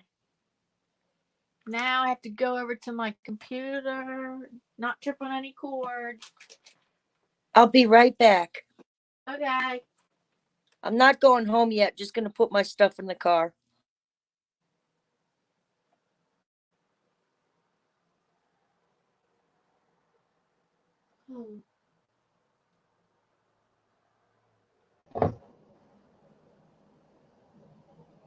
Hello. Hello. Hello. It's a different setup than usual because I had. Hold on. I mean, you can keep it at that because you can continue with that, and that's as much space as I need. Okay. I'm only going to be doing the head of this today, so Okay. it would just be taking up. There's nothing to either side of that anyway, so I'm going to do the head. And what I will do before I go any farther is Okay. Okay. Welcome to the panel. Hello, everybody, and those of you who don't know me. Bud Klein, are you still here? Because now he really loves Gracie's UK act. Is it a British? Can I say British accent? Yeah, I am British. I'm from British What do I Isles, say? so UK? Just a UK accent? well, UK is same as Britain. It's just an old word, Britain. But the other thing is United Kingdom, which probably we won't be soon anyway. And there's many different accents in the UK. Oh yeah, there's one for every village. So I'm just Yes, Bud Klein's still here. Bud Klein, I have another person from the UK here. Ian, do you know Ian Jackson? I don't think he's ever met me.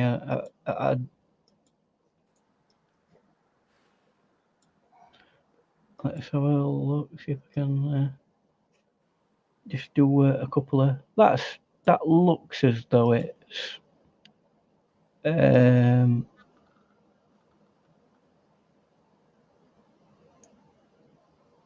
Yeah, that'll be fine for me, I think. Get rid of that. Right. So go on, continue on. It's your show. I'm just here as a mere guest. Uh, yeah, I'm trying. Well, now I'm trying to think what I would add to the Well, if you what I would add down here. do a design for something else for a moment. Step away from that piece of work. Start something Step new. away from this. Let me see. What do I Step have? away Actually, I have a whole bunch of things. I have until you have something another ready. idea for it. Yeah, I would have to start something I new. tell you what because I'd do. I'd get some foiled paper that's got silver in it or Oh, gold, I do. I have some. and tear it and put it in the air. Oh, Blow I it into have the air. some. Oh, what do you mean, like just torn up pieces? Yeah, lengths of it so it looks like strands of hair. Yeah. Oh, I have some foil paper. Yep, here it is. I had lost it for a long time, and then I found it at the bottom of a shelf. Here's my metallic. Is foil it paper. thin? What? Is it thin? You just need to tear it as though it's like locks of hair, thin Yeah, strands, okay. and then just put it like glue them into it. You know, using the shape that you've got. So take a tracing off of your shapes of your I what you've might have to already cut got. that. If you're Eh? saying, let No, me tear a piece and let you use and see what you think. well, you'll not get the shape right unless you do a tracing off it, and then you can like cut it according to And the then I have to tracing. cut it. Well, just get a knife No, or a scissors. No, I have an idea because I know how I drew them, so I kind of would Mm. just draw. Well, you're Well, saying if tracing, you so I could, would fit it into that. well, if it fits in that sense, I'll just thinking. I mean, you've got several different colours there, aren't you? So you could put several different strands in. Because I'm liking that Bride of Frankenstein thing, like a modern version.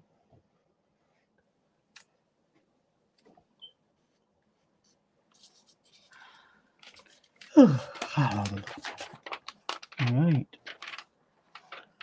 Oh, it is quite thin and foily, that. I'd just tear it naturally. Just tear it. Just go. And then another thin strand, no more than about half an inch at maximum. Yeah, I know. It's very thin. Well, let's try something. I don't do it so thin that you're there all day with it, but just have like a maybe tapering off at one end.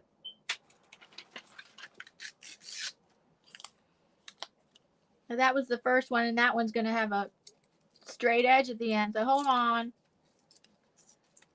And then if you want to later on, once it's glued down and dried, you can go over bits that you're not quite absolutely with happy black with the marker or the acrylic.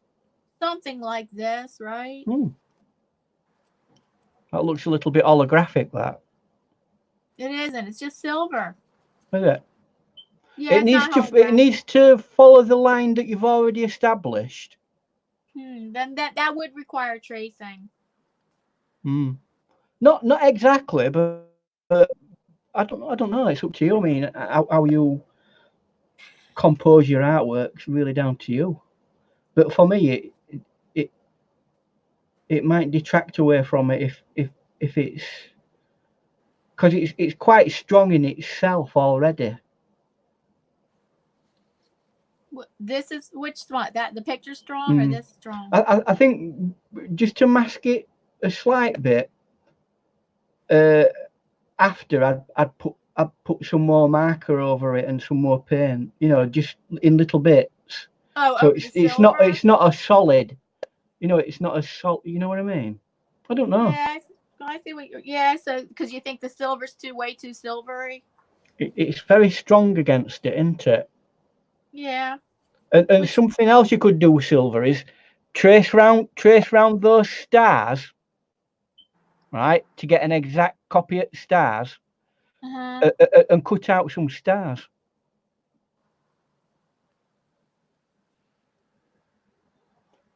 Or you know, eyeshadow.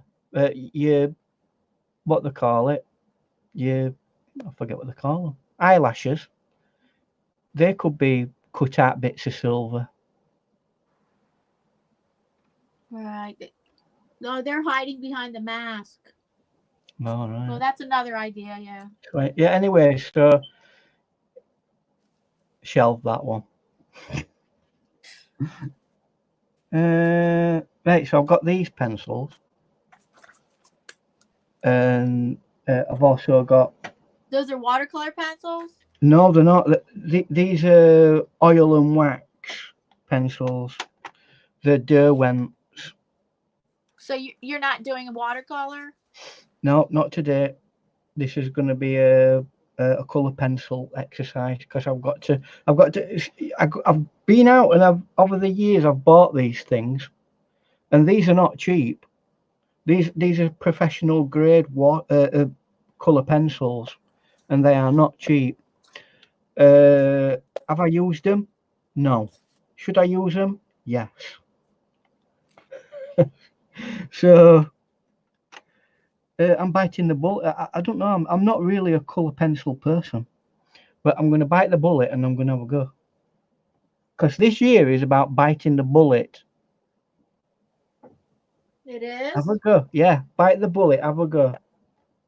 You mean bite the bullet and save money? Well, I've already bought the tools, so I'm not losing anything, am I? Oh, sorry. I think Carolyn's waiting. Oh, sorry, Carolyn. Oh, Because did she? oh, she got flipped to the background somehow. Hey? Oh, by accident. I know. I clicked on your box by accident. Oh. Sorry, Carolyn. Hold on. I'm just gonna get myself organized. Sorry, I should have seen that actually. Wait, Carolyn. She'll get you in a minute. I'm just trying to find me me squirrel. 1, 2, 3.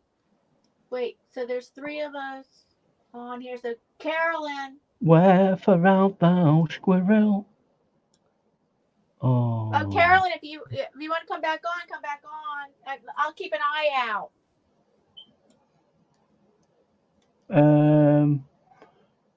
Slight problem in the sense that I can't find my squirrel reference. No! I'm just gonna have to find my squirrel image. Okay. I'm going into the archive. I don't think I put it in my archive. I just can't believe I didn't put that in.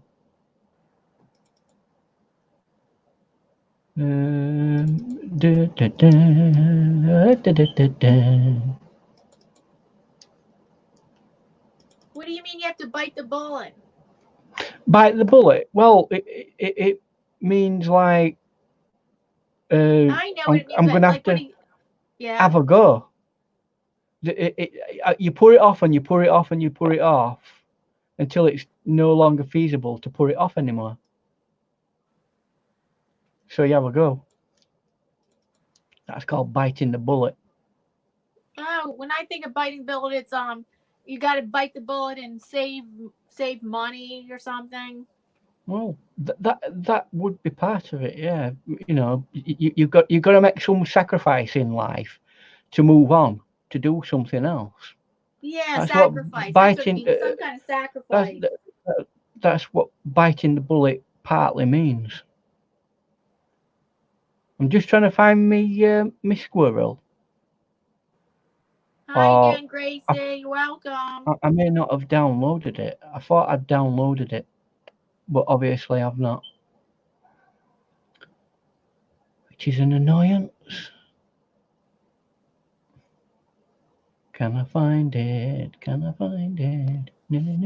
Squirrel. Then I had silver glitter. That would be easier to put in the places, but I think it doesn't show up as well on camera. Yay! I found the squirrel. There you are.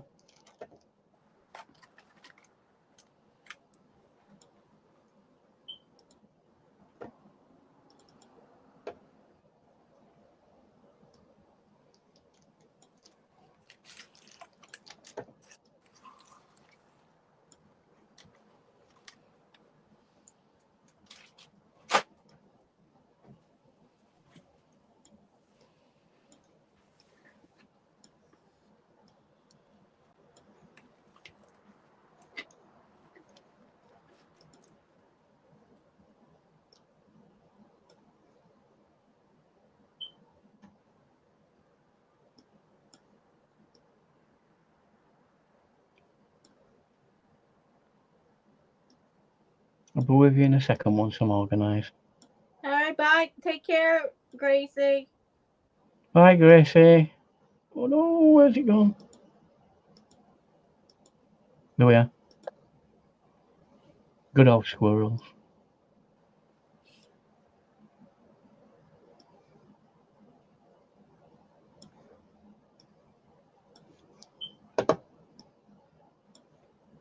Oh, I hate it when things snap. Let's see, I don't want you there. Oh, wait, where's that gone now? There we are. I'm ready. Totally organised now. Right. I'm not going to bore you with background. We're going to make a start.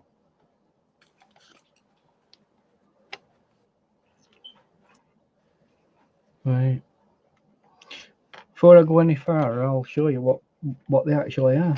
These greeny ones, I know it might not see green, but they're Derwent artists.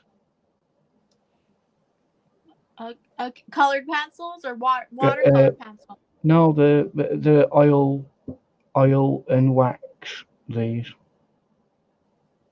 Oh. So the that doesn't make them colored pencils? Yes, the coloured pencils, but they're not water soluble.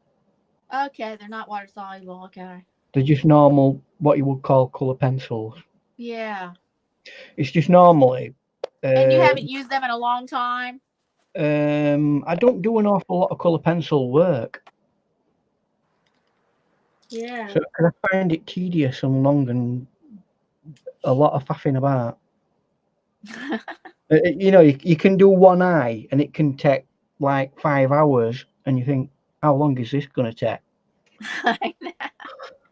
Well, don't you spend long time on your watercolor paintings, or only some of them? I mean, but by the time I've done the head correctly and properly with some colour pencils, I could have got a couple of watercolor paintings done. So what's the longest watercolor painting you did? It depends. If it's on a full imperial sheet of paper, which I have done a painting on, it took several days to paint that. But that's because of the extreme size that piece of paper is. Yeah. Watercolor paintings are not particularly large.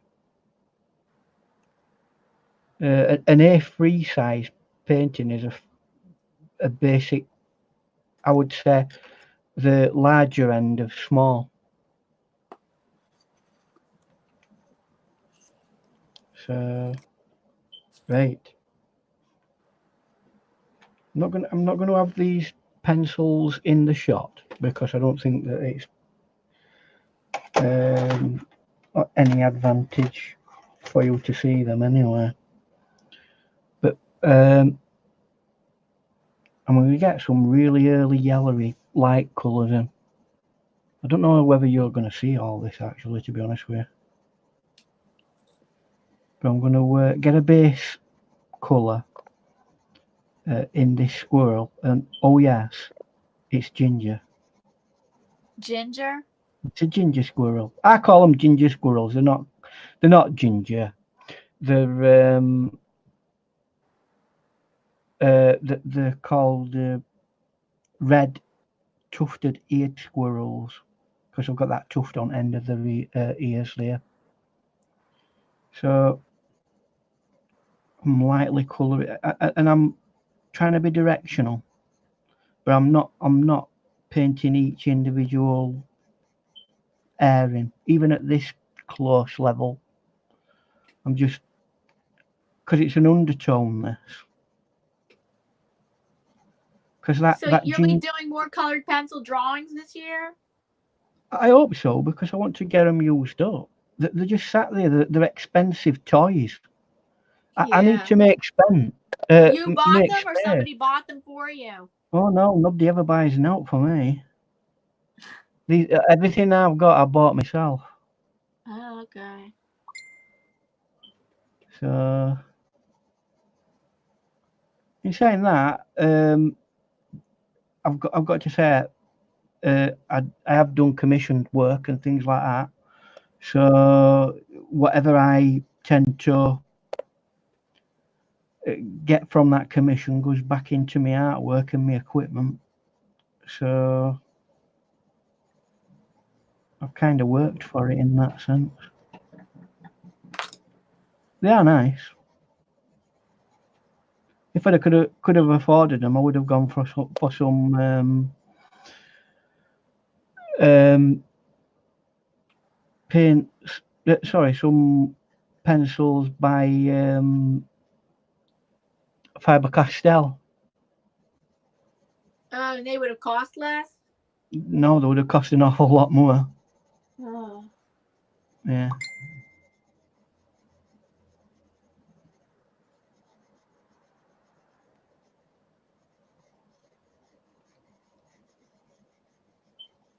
So, right, we've got a little bit of a base coat to start with. And I don't know if you can see that yellowiness. And I'm doing a really,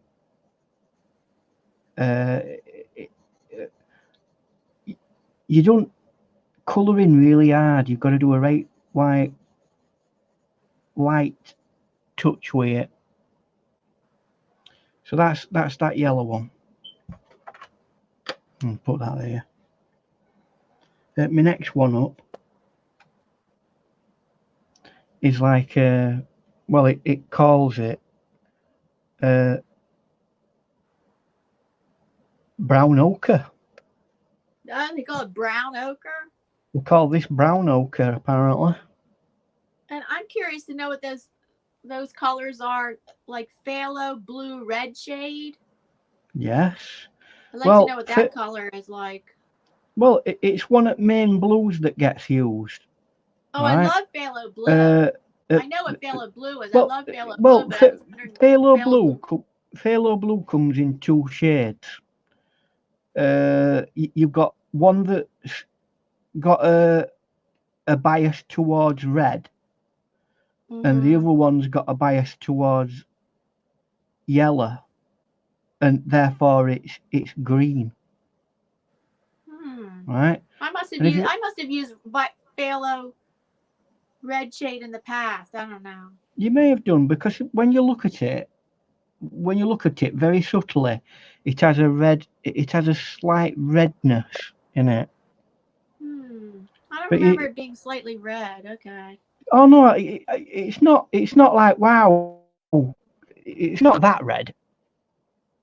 But you know when you look in the sky and you can see in blues, you can see a little bit of purpliness. It's like that. Oh, okay. But the other one is opposite. Phthalo blue green tint is a colour that is more biased towards greeny blue. But then again, it's still that phthalo blue, but it's got a slightly green. It's a cooler colour. You know when we talk about warm and cool colours? Yeah. Phthalo, normally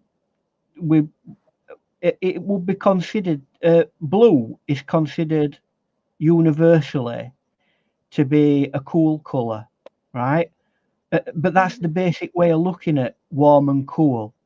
But there is another way of looking at colour when with regards to warmth, and that's a lot more complicated, and that says, right, each colour has a cool side and a warm side, and you can and they are also relative to the colour that they're next to. You can make a colour that's the same look cooler by putting one colour next to it, and then warmer by putting another colour next to it. So that's another way of looking at it. So that's and that's one of the reasons why you have things like phthalo blue red and phthalo blue green. It's to help you with warm and cool, which is important in watercolours.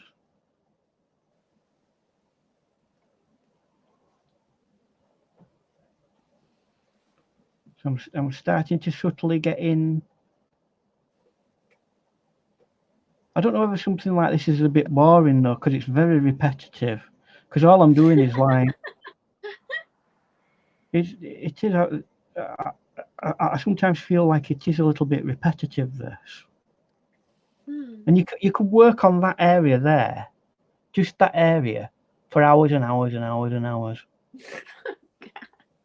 You know, people who do ultra realism. Yeah. That one eye there, they might spend 20 hours on it. Oh God. But when you go and look at it as a piece of artwork, it will look like you've got an eye in front of you. Yeah. Yeah, But to me that's not worth it to spend 20 hours on something. Well, I mean, I've got a camera that does that job for me. I know. That's That's what I what feel like. I mean, but see, those people, I feel like I got a camera, so why do I want to do that when I can take a picture? But those people don't feel like that. They feel like they really like to express themselves through that technical skill. It's that pursuit of absolute realism, and yeah, it is a skill. And they really love to some extent. To some extent, everybody can. Right, colour pencils are fairly easily controlled. They're one of the easiest things to learn to draw and draw with, in comparison to using a brush, a colour pencil.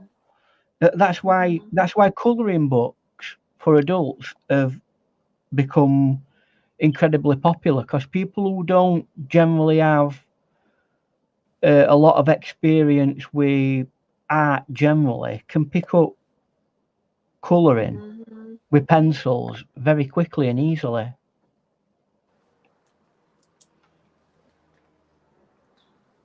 Have you brought nothing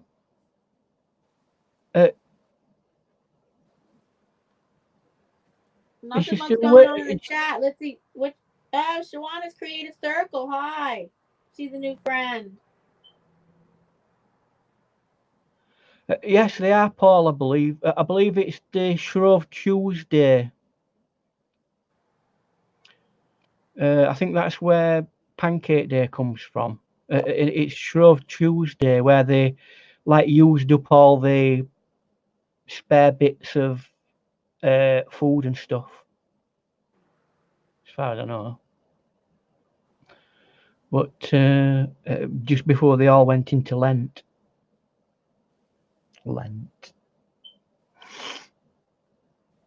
Grayscale Painting says it's the perception of color according to your color palette of choice. Blue is cooler than green, warmer than blue violet. Yeah, again, I mean, that's another thing with what this is reason why I don't tend to teach colour in the sense of warm and cool, because it is open to an awful lot of individual perception. What you see as a cool colour, I might not. Therefore, how can we communicate on an equal path with one another? It's difficult. So it's down to individual perception, and that's down to how your eye sees things. Some people are more green leaning in their eyesight. Yeah. Others are more red leaning. Others are more whatever colour leaning, dependent on how many of those little things that you've got in your eyes. You know, them little pins that you have in your eyes that do sensing. Well, there's the cones and the rods. Cones and rods, yeah. And different cones and different rods sense different color waves. And the more you have of one, that's why some people are colorblind, because they've got too many rods and not enough cones. And it kind of skews their color perception. And yet some people have got a really good balance with that and are very good at picking out colors, and they go, oh yeah, that's exactly that. And that's even the minutest of color differences, they can go, yeah, excuse me, that's different to that, and that's different to that, and that's different. Yeah. Even if it's minute. And you tend to find that people who are like that do very colourful paintings.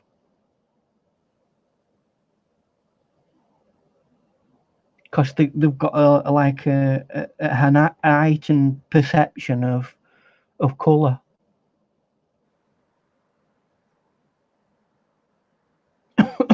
Oh dear. I will just excuse me because I'm in the middle of a cold. So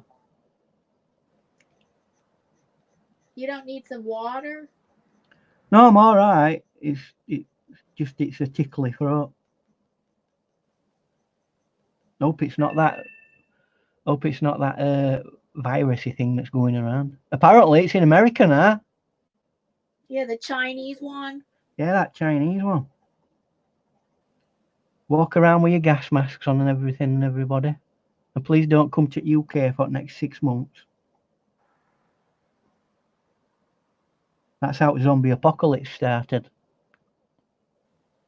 Well, in Australia, the people that have respiratory problems are already walking around with masks. Well, you're going to do, because at the end of the day, there's there's that much dust I know somebody in that air. lives there. She said the air pollution is just as bad or worse than Delhi and Beijing. Well, just take into account just north of Australia, north of Australia, is the Philippines, right? Not far off, really. It is a long distance, but it's not far off. And at this moment in time, they've got a big active volcano spewing out tons of sulfuric dribble that it spews out. Yeah. So that's going to be contributing, because stuff like that gets into upper atmosphere, and it can go all the way around planet. Once it gets into atmosphere. Paul says you are right. You're right. In Shove Tuesday is also Fat Tuesday, the day before Lent. That's right. Wednesday is Lent, traditionally. And then there's 40 days of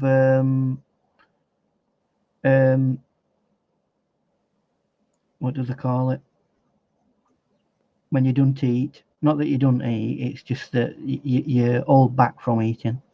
I don't know what that were, actually. Back in oldie worldy days, I wonder whether they actually ate at all. But then again, your normal person who lived in serfdom wouldn't eat that much food anyway, because they couldn't afford it. It's as simple as that. So it didn't make much difference to people generally, because they had nothing at all anyway. Yes, and Grayscale Painting says New Zealand is also suffering from the fires in Australia. Yes, I imagine. All right. Well, it's right next to it, so anything upwind from it is gonna feel the effects from it, isn't it? So, and I know we don't like to get political on this program, but a certain person has said that we're going to get rid of all these doom-mongerers who think that the planet's not eating up. I'll leave you to have a think about who that might be. Mm-hmm.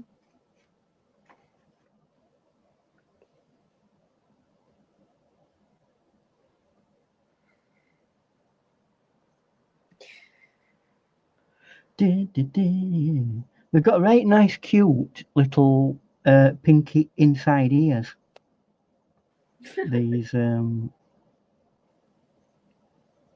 These ginger squirrels. I think I like these squirrels because I like the colour. And I like them little tufts. Mostly I see the gray squirrels. Yeah, they're the most common form of squirrel. And we didn't have no grey squirrels in Britain. And I don't know how they were introduced, but they were introduced from America and they took over and ate all our little ginger squirrels. And now there's only one place in Britain left where we can see one person left at one area, and it's protected. Any grey squirrels that go in that area shot on sight.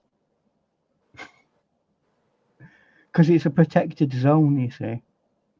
And it's only place left in Britain where these ginger squirrels are. Because they're only little, these ginger ones. These ginger squirrels are about half the size of a normal grey squirrel.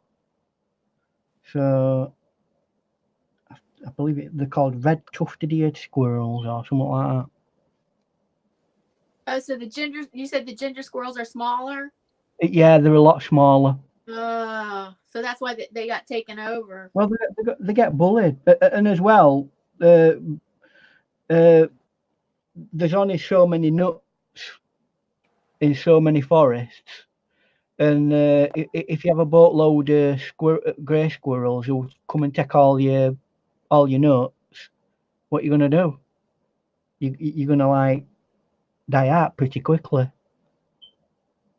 But it's had a good run because at the end of the day, it's never had any animals that have been able to, it's not got any real predators in that sense. But as soon as they introduced these grey squirrels, it kind of virtually wiped them out. But they've got it. I think they've started to get it under control now.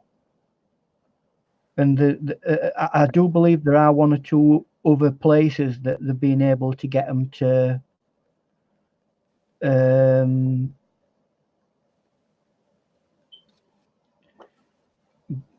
go, get them to live and start breeding.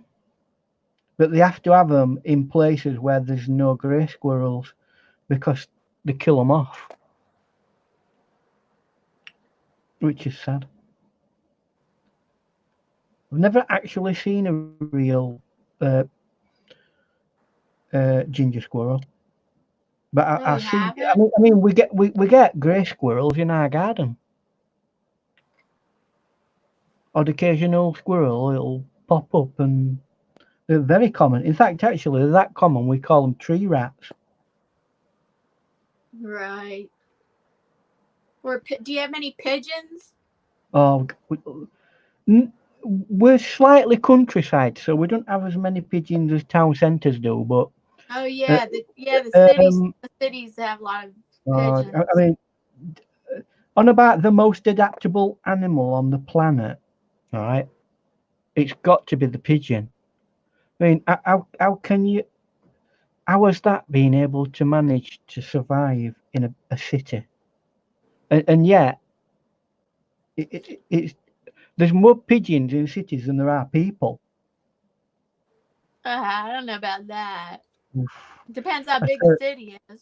I tell you what, you go into any town centre in our country with a packet of seeds, and you'll be swamped by pigeons. And I mean swamped.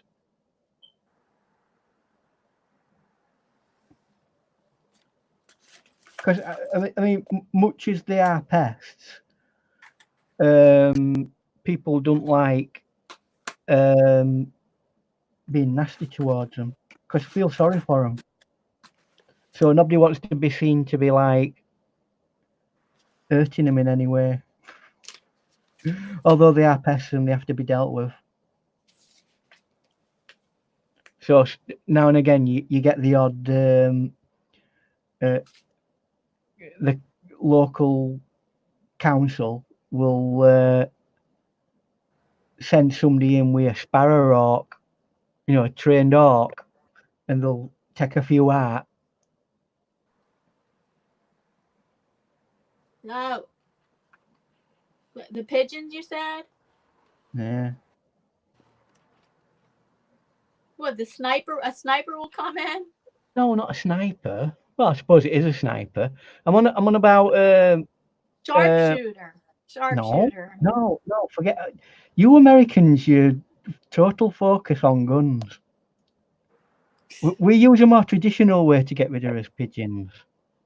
Oh, I thought you were the one that said the use of guns. That's the only way No. I brought it up. No. I thought you mentioned the use of guns. I said a sparrowhawk or a hawk. I don't know okay, you mean like a bird, right? A bird of prey. Right. That's the only reason why that's I thought its natural. Because I thought you used the word gun. Pigeon. No. I don't think anybody in local borough council would allow people walking around town with live firearms throughout the city. Yeah, no. that's just. So what they do is they get properly trained people who look after birds of prey, right? And those birds are trained to hunt down pigeons. Oh, that's a good, yeah. And that's what they do to keep it like trimmed down. Right. You know, they don't go in and like decimate them and wipe them out. They just keep the population down as far as they can. Yeah, that's a good idea. So you do see people doing that occasionally, which is strange because, like, I mean, that's a really old tradition, that hawking and looking after birds of prey and using them as tools to keep other animals down to a certain level. And if you've ever seen a bird of prey up close, they're beautiful animals. Oh yes, I went to a nature center where they were talking and telling us all about. This was a while ago. Telling us a lot about the birds of prey. I can't think of any details right now, but. So have you decided what you're going to do with the rest of your drawing? I've given you enough time. With that, I could cut silver stars out, or I have to give it time and think about it. Have we got his narrator back? I also have silver glitter. That would be Well, why don't you get cut a piece of paper, right? And another piece of paper at the other side of it and create like a mask, and then glue over that area, and then drop some thingy on it, and it'll create a waved line in the shape of the mask.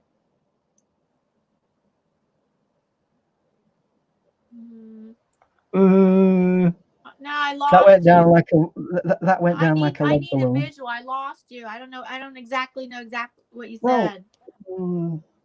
Right. For example.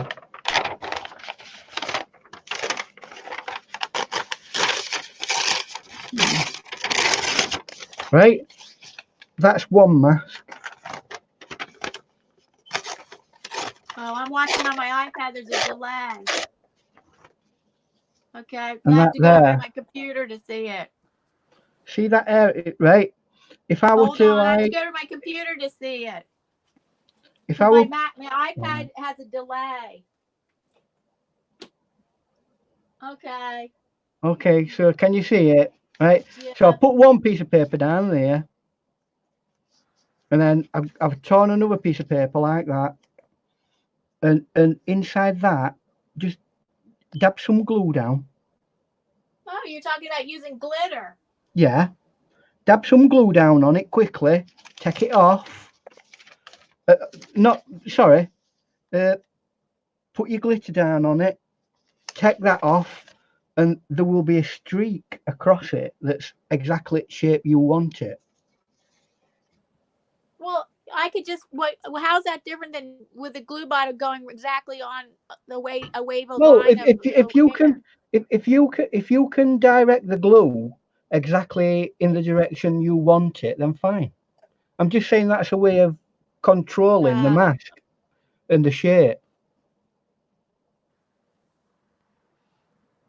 Yeah, I think I need really fine glue, and I don't. No, you don't. You My just white, all I have is glue stick. I don't. Oh yeah, that's right. I do have. just use I do that. have a matte You ain't medium bit. gel and a Just really use tiny some brush, and I normal could use PVA that. glue. What? Just normal PVA I crafting don't glue. have that, so I'm going to use matte medium gel with a really tiny brush. Well, yeah, but just make sure that it's one continuous long line that's got plenty on it. Right. Mm-hmm. So you need loads of glue on your brush and go. In fact, actually, don't use a small brush. Use a big brush. Use the side of it, Mm-hmm. and then you've got more capacity in you. And then just chuck your thing on it. But you'll have to leave it for 24 hours to dry, because you won't be able to do anything else on it until it's dry. Right. I know. I've used a lot of glitter with kids. Mm-hmm. I'm not boring you, I mean squirrel, am I? Not in any finely nuanced way. Just like, Mm-hmm. yeah, Brett.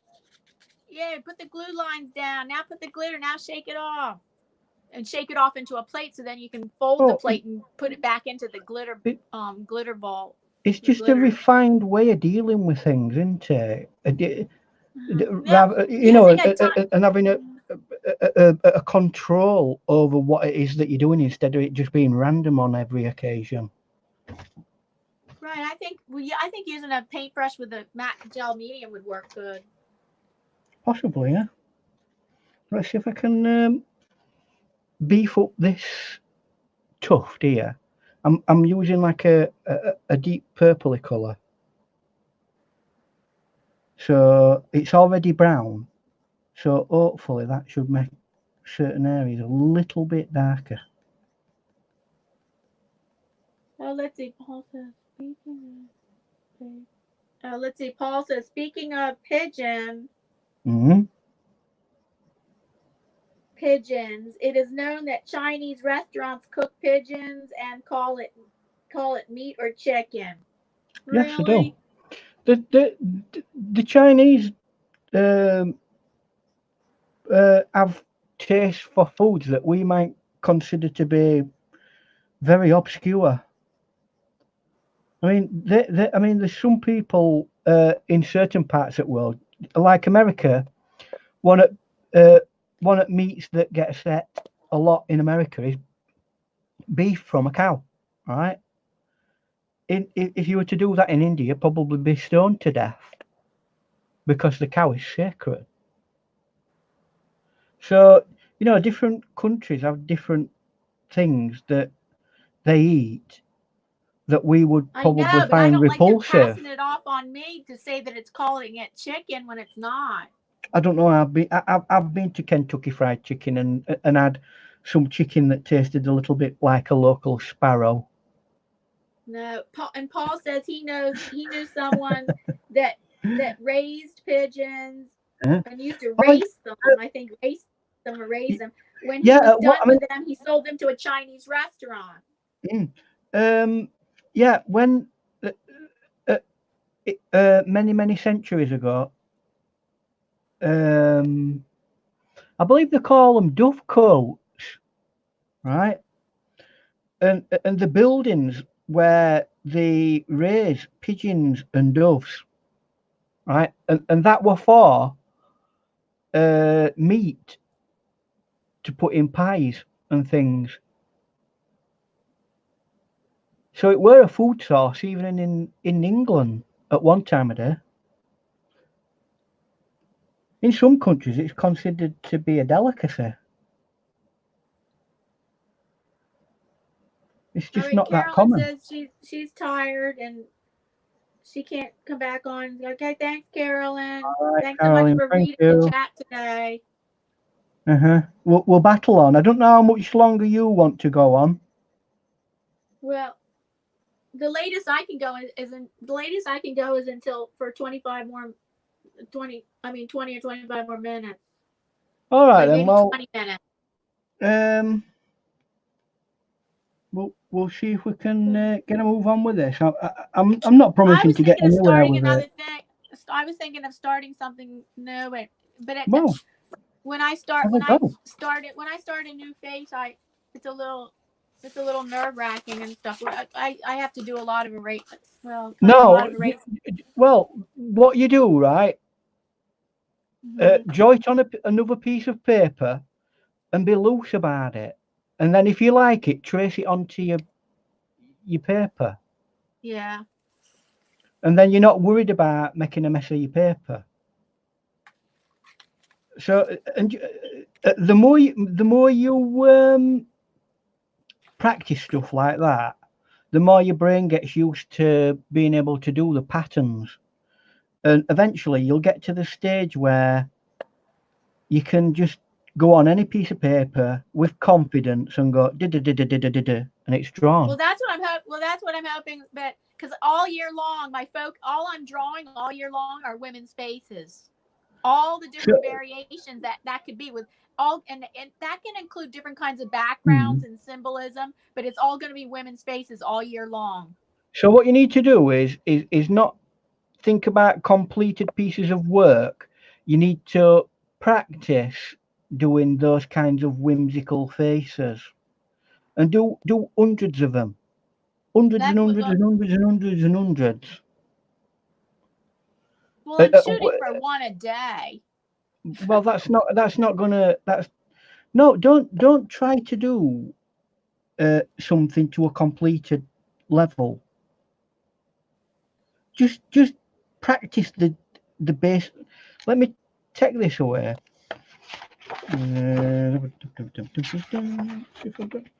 Look at this as an example, right? I did that today, right? But I did several versions of it. I have to go to my computer. Hold on. Yeah. Look how many versions of it to get it right I did. It took me several versions to get the idea of it and certain things, right?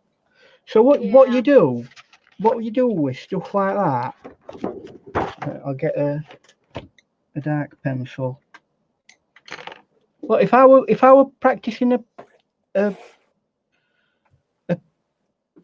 face, I'd just go circle, egg shape,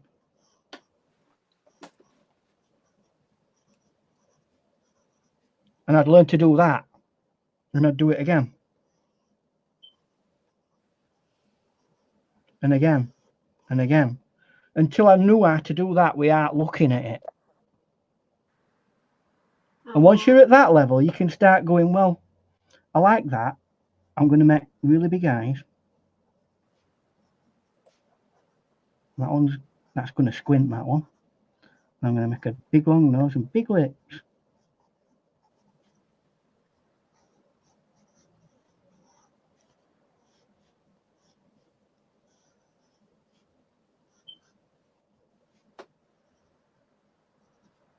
And there you go.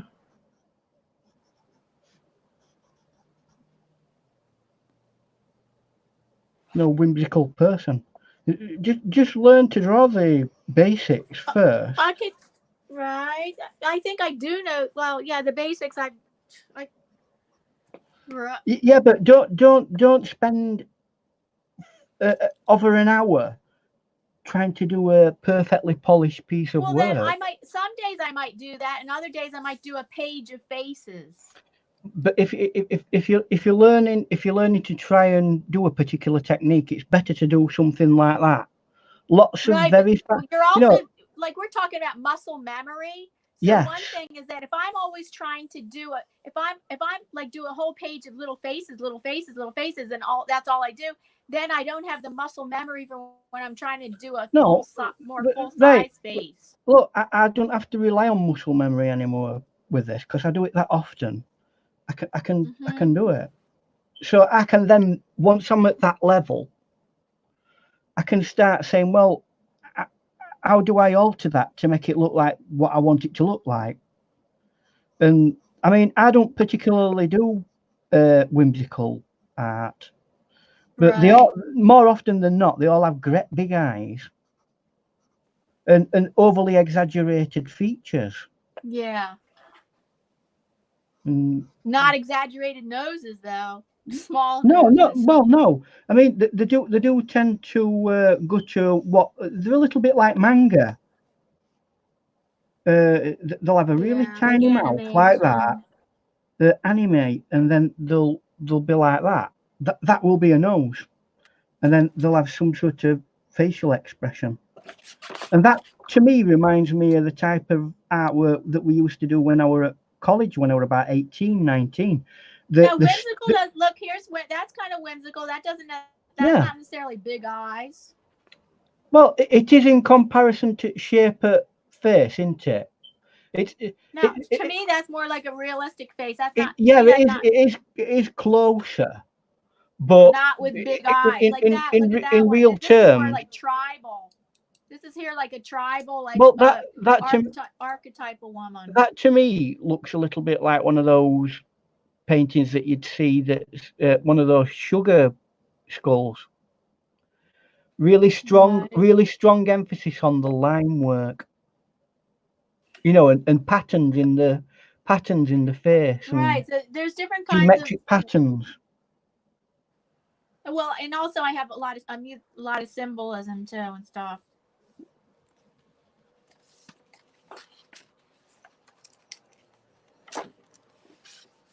It's not going to be all the same kind of whimsical.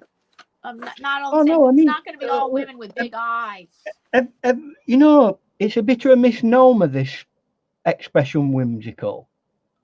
I guess you could look it up and just see what in the dictionary what it says. Yeah, there's a lot of dictionary definitions for a lot of things, but whimsical can be 1,000 million things. I didn't say whimsical. I said women's faces. They could be. They might be whimsical. They could be abstract. But the faces that you're doing there would be more often than not by most people placed in the whimsical drawing batch of art, wouldn't they? It wouldn't be considered neoclassical, would it? No. So, and there's nothing wrong with that. There's a grand heritage behind all that. I mean, when I was learning sign writing, and it were really trendy to do street graffiti. We used to do people like that. They had, lips like that and then like that, and then. You used to do people like what? Street graffiti. I know, but what's that? You used to do people in the style of street graffiti? Yeah, it was really popular back in early 80s. Like that.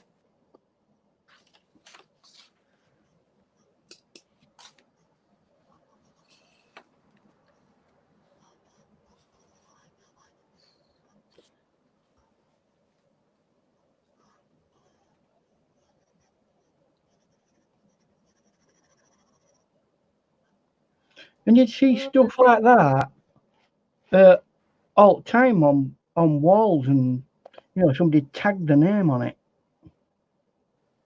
And that was that was really the first time I ever saw anything where cartooning with great big eyes and ever meant anything to me, apart from cartoons that were made by professional companies like Warner Brothers for cartoons and Disney and all that sort of stuff. But this urban street art, and they always used to have like letters, like something like this, my name or something. Okay, my husband just got home. I have to go. Yeah. All right then. I thought he was coming home. In about 10 more minutes, but he just got home. thank you so much for coming on the panel and being a guest artist. All right then. Okay, then Thank you, everybody in the we'll see you on chat. Friday.